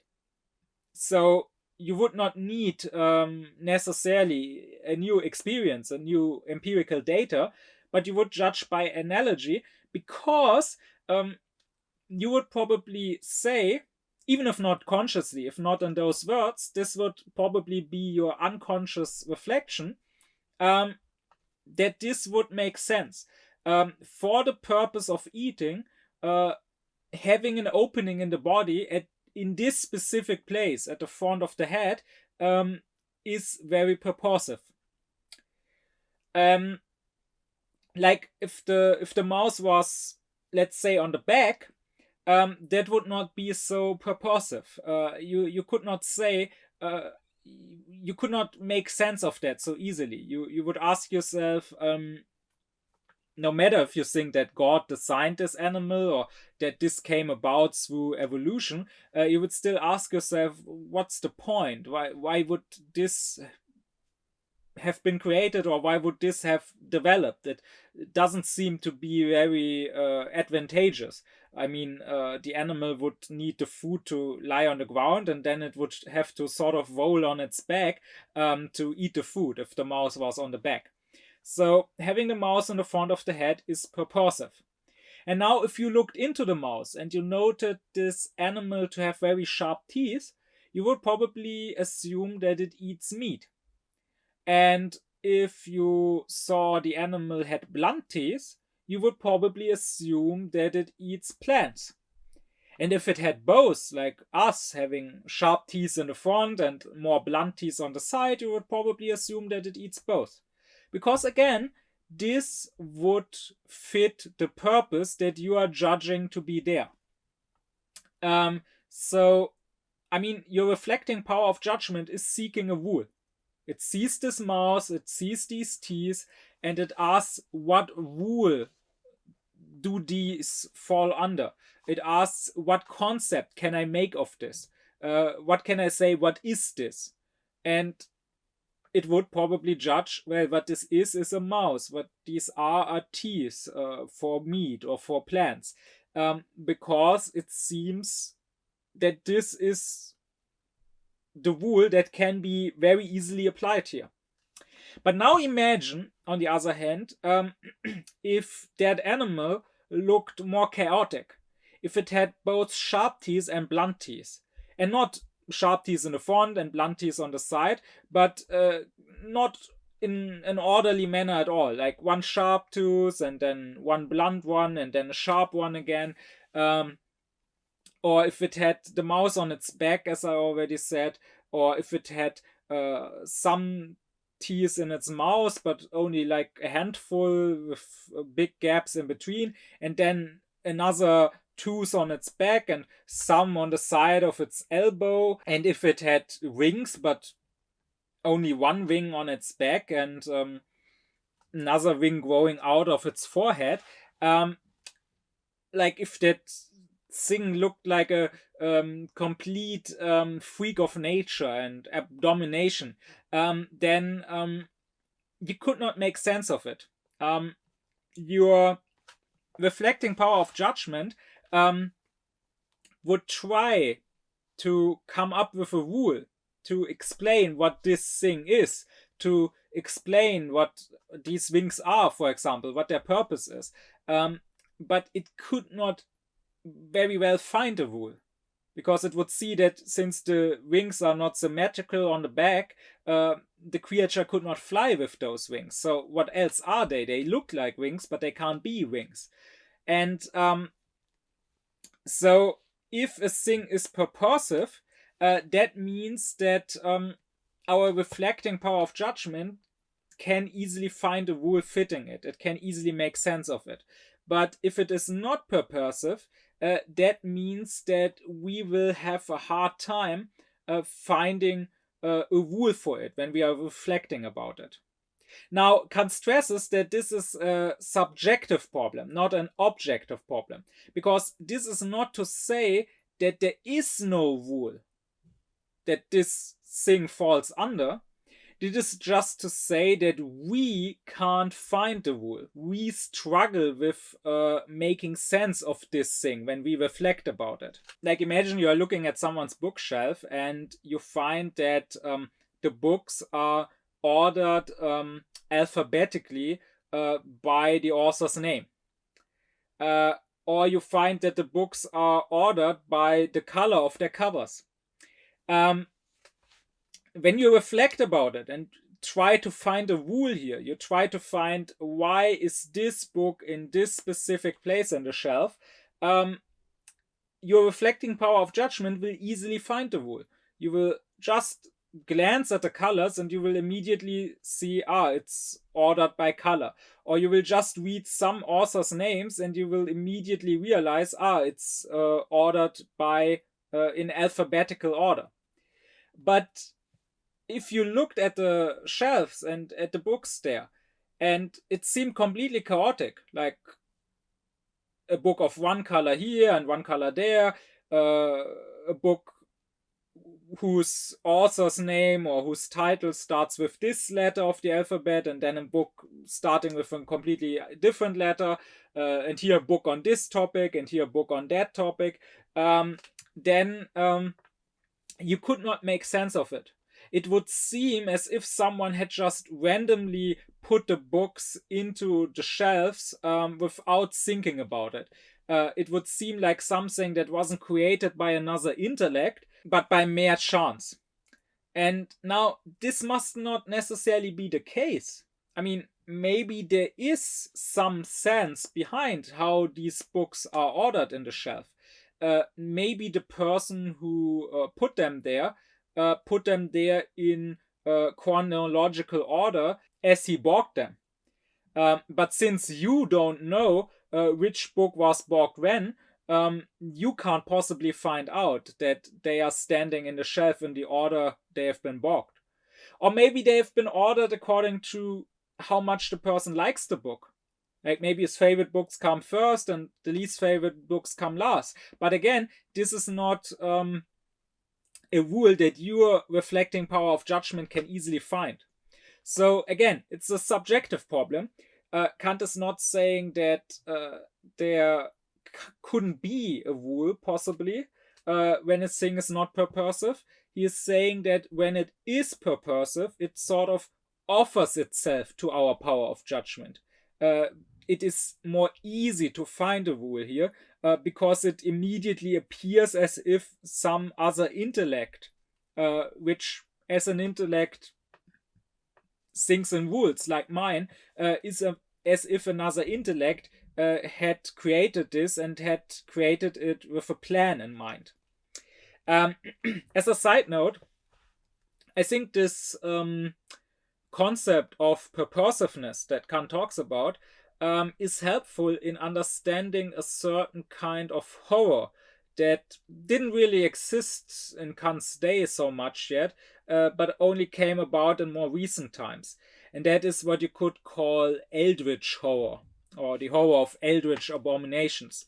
Because all horror seems to be about helplessness in a way. Like if I can deal with something, then there's no horror. Then I don't have to fear it. If I can deal with it, if I can defeat it. Horror is really about things that somehow we are helpless or powerless with. But different kinds of horror deal with different kinds of helplessness. So, for example, there's horror which works with shock, like jump scare and so on. Here I'm overwhelmed by the suddenness. And then, of course, there's horror, which works with lots of violence and gore and just brutality and cruelty. But now think of this eldritch horror. Like, think of the creatures that someone like Lovecraft created, like Cthulhu and the other dark gods of the Cthulhu mythos. If you have ever seen images of those. Or think of someone like Miura and his manga Berserk and the demons in his images. Or if you have seen the movie The Thing, think of this alien creature at the end of the movie and how it looks like, this terrible, freakish creature. This sort of horror, I think, works exactly because of the lack of purposiveness. The horror here is not simply physical helplessness. Like, of course, these creatures, they are also dangerous to us physically. They may kill us or torment us or whatever. They are monsters and demons and dark gods. But if it was just about us being physically powerless and overpowered and helpless, then you could also think of, I don't know, a giant cosmic lion that is big enough to swallow a whole planet. We would be powerless against that lion.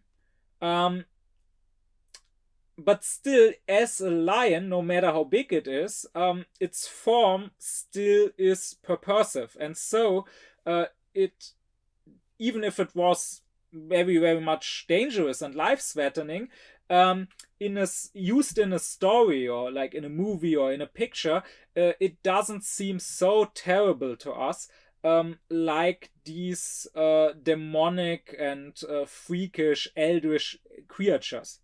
Why is that? I would say because they are not purposive. That is, if we look at their design, it seems pure chaos. It's not something we can understand. They seem of a completely different and freakish and alien nature that we cannot make sense of. And that is their horror. The helplessness here is not so much a physical helplessness, it is a reflecting helplessness. It's not that we are simply physically overwhelmed, like this monster is stronger than us and threatens our life, but rather it would seem to me that we are sort of intellectually overwhelmed, because not just can we not overpower this monster with our physical powers to save our lives, we cannot even sort of overpower it with our mind. Like, if it was just a life-threatening monster, it could also be, I don't know, a ghost or a werewolf or a vampire, which may be dangerous, which may be stronger than me, which may threaten my life, but at least I can still make sense of it in a way. I can still find a rule under which it stands under. And so it is not quite as terrible, because that which has been understood has already been overpowered and tamed, at least by my intellect, at least by my mind.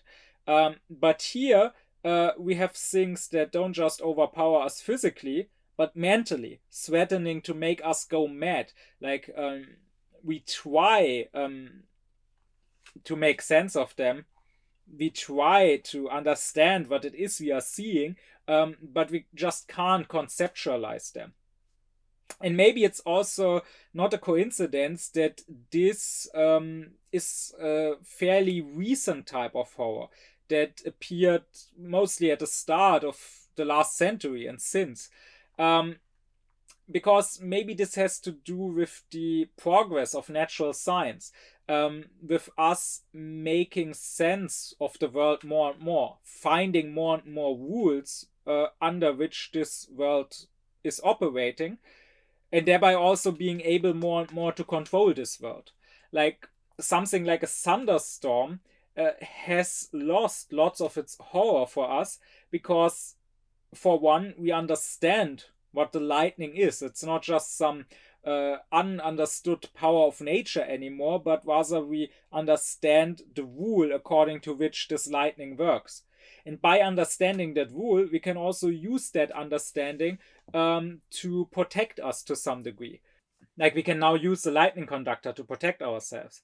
Or likewise, a sickness like the plague doesn't seem to be quite as terrible to us anymore because, for one, we understand what's going on. We understand that there's some bacteria or some virus causing the sickness.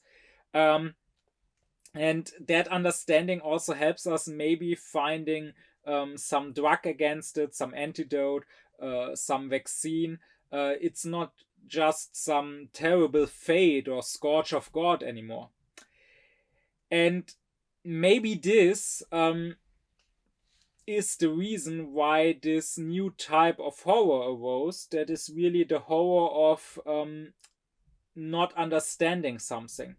Reflecting about something, but our reflection being helpless and hopeless. Something that goes completely beyond our understanding and therefore also beyond our ability not just to make sense of it, but also thereby to control it and to protect ourselves from it. But coming back once more to Kant, we can find something quite interesting and quite remarkable. And that is that nature, all in all, seems to be quite purposive. We can, after all, make sense of nature. And this is something that most people will not wonder about, precisely because it is just everywhere. It is so common that they will never question it. But as Plato already said, philosophy starts with wondering. If you don't question things, if they just take them for granted because maybe they are a daily occurrence, then you will not be a philosopher. You will be unaufkläred. Philosophy starts when you don't take things for granted and when you wonder, how can this be? Or what does this mean?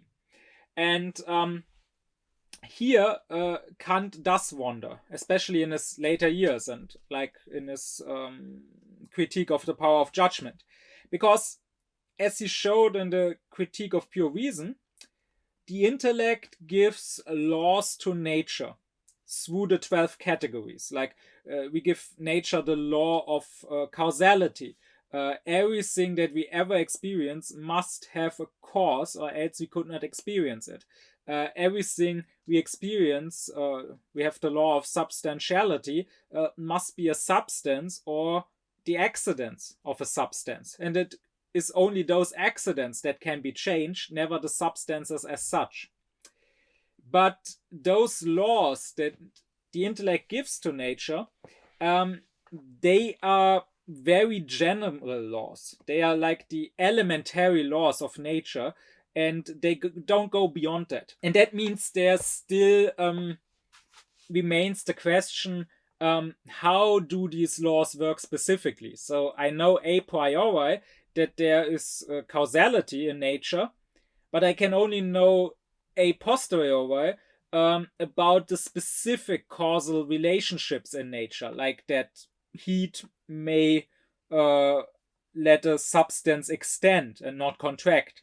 Well, in the critique of pure reason, Kant basically answered the question, how is pure natural science, that is, how is metaphysics dealing with nature, with the objects of nature, how is that possible? And I talked about that in the previous lecture.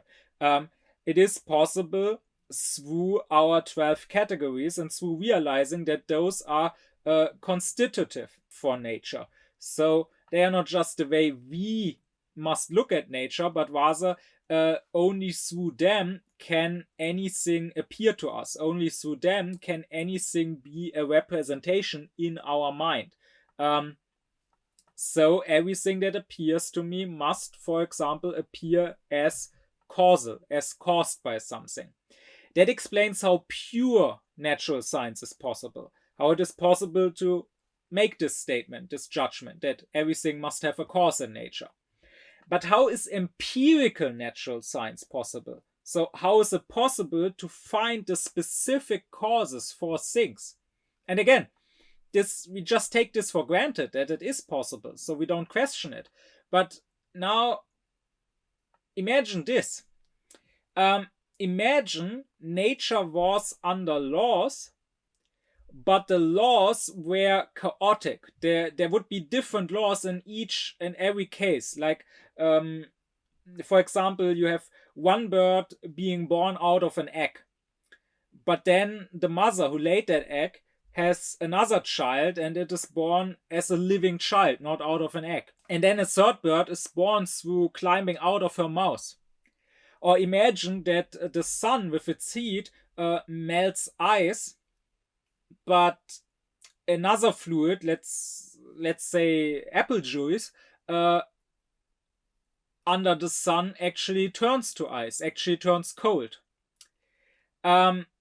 Imagine that one lion was eating meat, but the next lion was eating plants.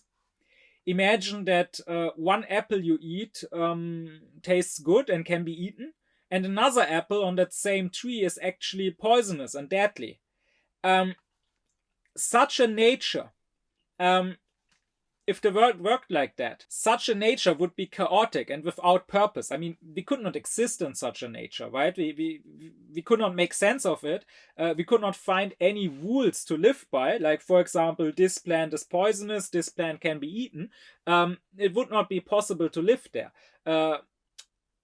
But such a nature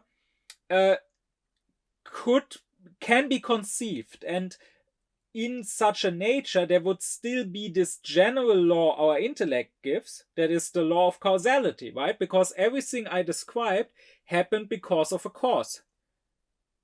I die because the apple I ate was poisonous.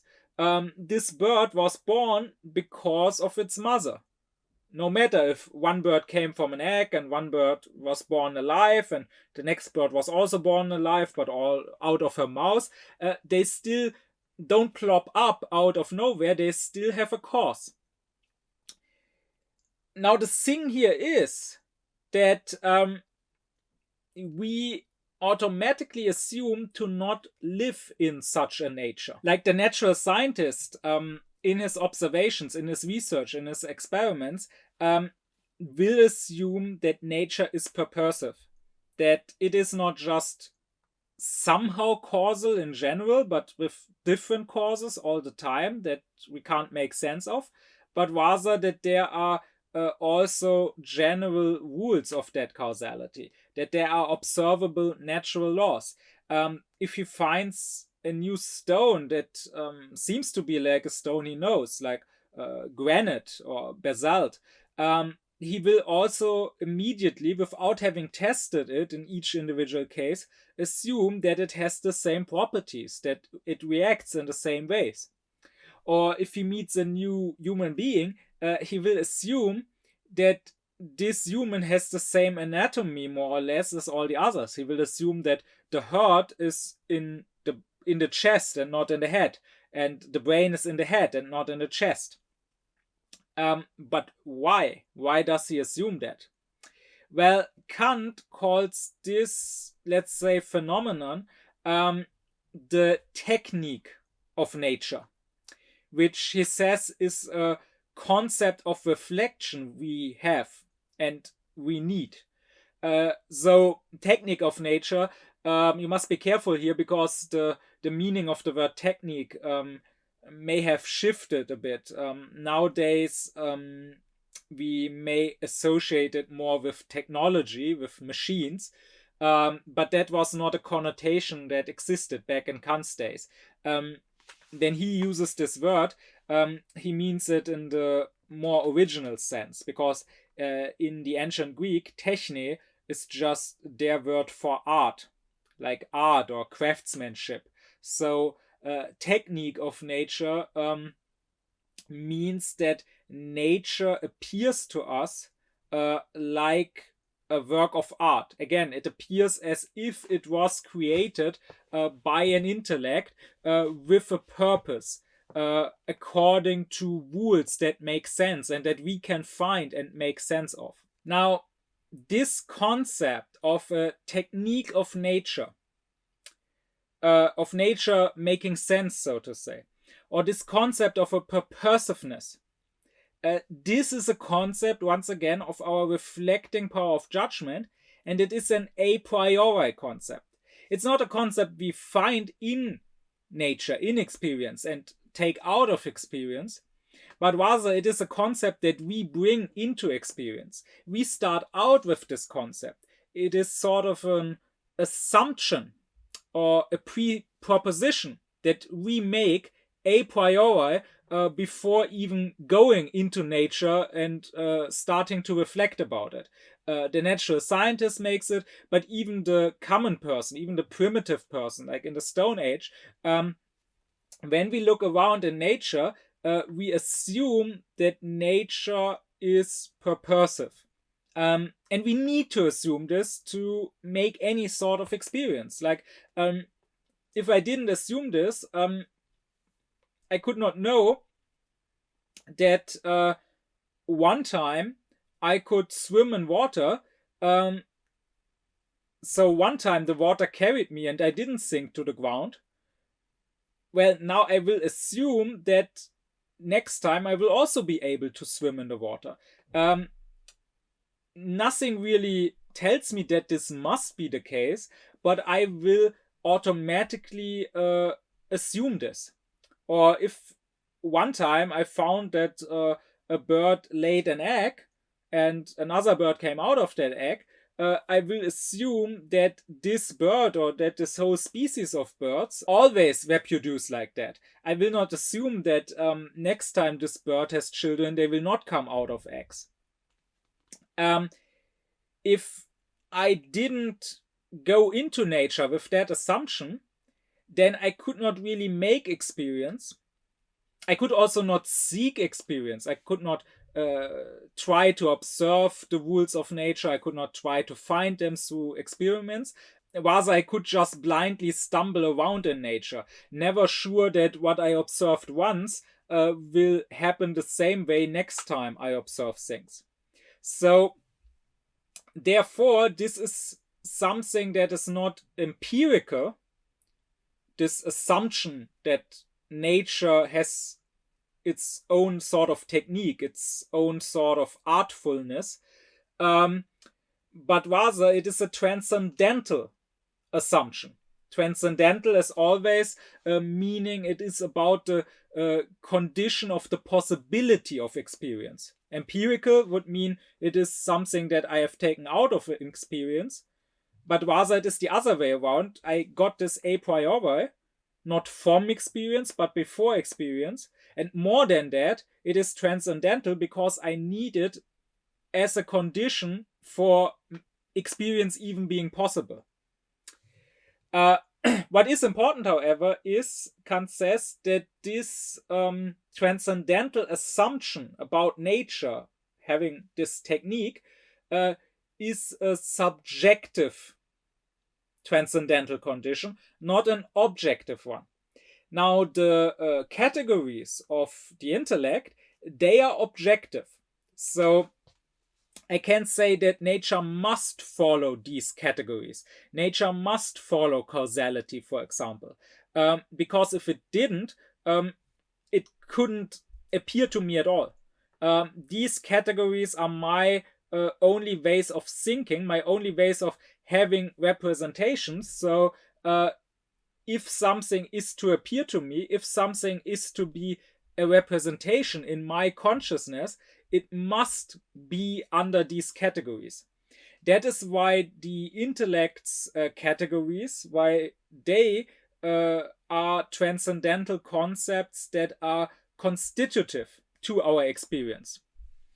Now, this transcendental assumption of the technique of nature that our reflecting power of judgment brings, that Kant says is not constitutive, but rather it is regulative. So it regulates how we approach nature and how we should approach nature.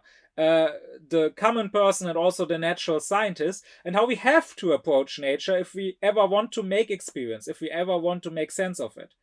But this does not mean that nature itself must necessarily work this way. This does not mean this technique of nature or this purposiveness we find in nature must be everywhere in nature. There could be this chaos that we can't make sense of. But we go into nature always with the a priori assumption that there won't be this chaos, that there will be something purposeful that we can make sense of. And here, as an aside, I will add that I find this interesting in light of the current modern developments in physics. Of course, Kant could not know that there would be such a thing as quantum physics, but I wonder what he would have said about it.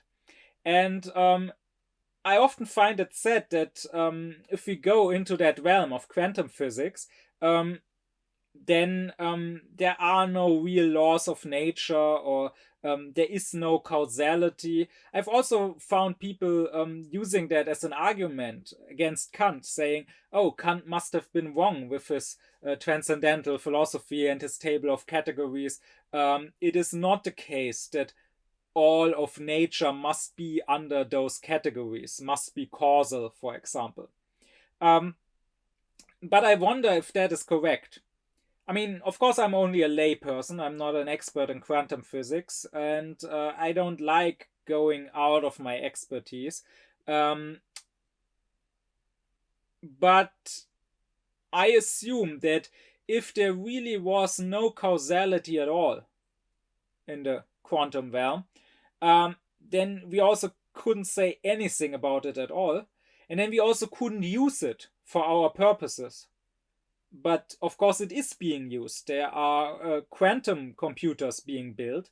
And if there was no causality there at all, then I don't see how that could work. Then you would have a computer, and in one moment you would press a key and it would produce A, and in another moment you would press the same key but it would randomly produce B.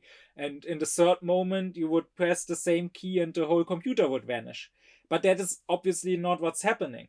So it seems to me that there is some sort of causality in place.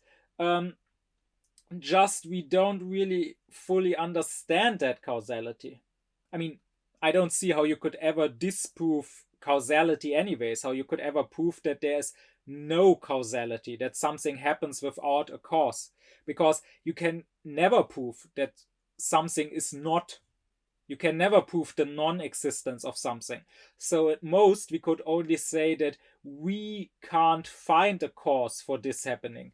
But that couldn't prove that there is no cause for sure. So I wonder if maybe Kant would say, if he knew about this, that here, when it comes to the realm of quantum physics, this is not where causality ends. Because causality can never end in the realm of the sensual, in the realm of appearance. Because if something was without cause, it could not appear to me at all. But maybe he would say that this is a realm below the technique of nature. Maybe he would say that, okay, apparently only the realm of our usual everyday experience follows this purposiveness, this technique of nature.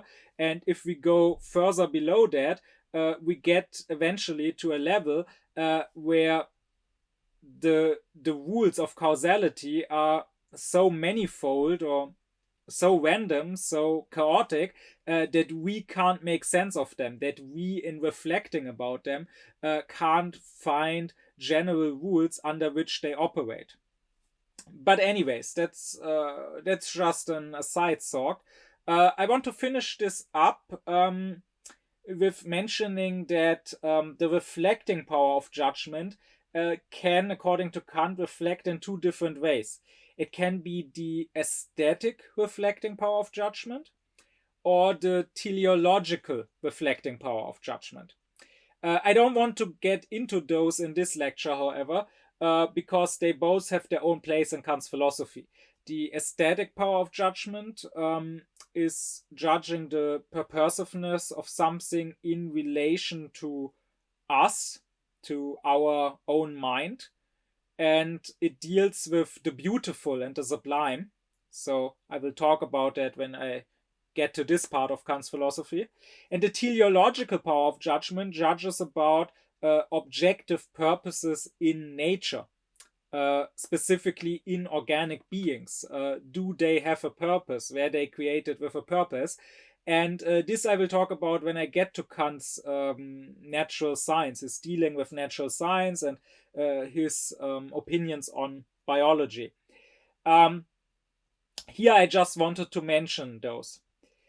Now, this was me talking in general about the power of judgment and its two parts, the determining and the reflecting power of judgment.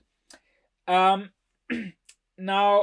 as I said, the reflecting power of judgment may work on its own and even have its own concept a priori, the concept of purposiveness. But the determining power of judgment works under the direction of the intellect or of reason. And it just applies their concepts, their rules. It just determines the individual sensual cases according to their rules. Well, in the previous few lectures, I talked about the intellect and its rules, and I talked about the table of categories, about the 12 pure intellectual concepts, the 12 categories that we don't take out of experience, but we give to experience, and thereby only make experience possible. This should lead to the question how exactly the determining power of judgment applies the categories to sensuality, to experience. And this is what I want to talk about next. This leads me to talking about what Kant calls the schematism and what he calls the principles in his critique of pure reason. Because this is how the determining judgment connects the pure intellectual concepts to the non-intellectual, to the sensual.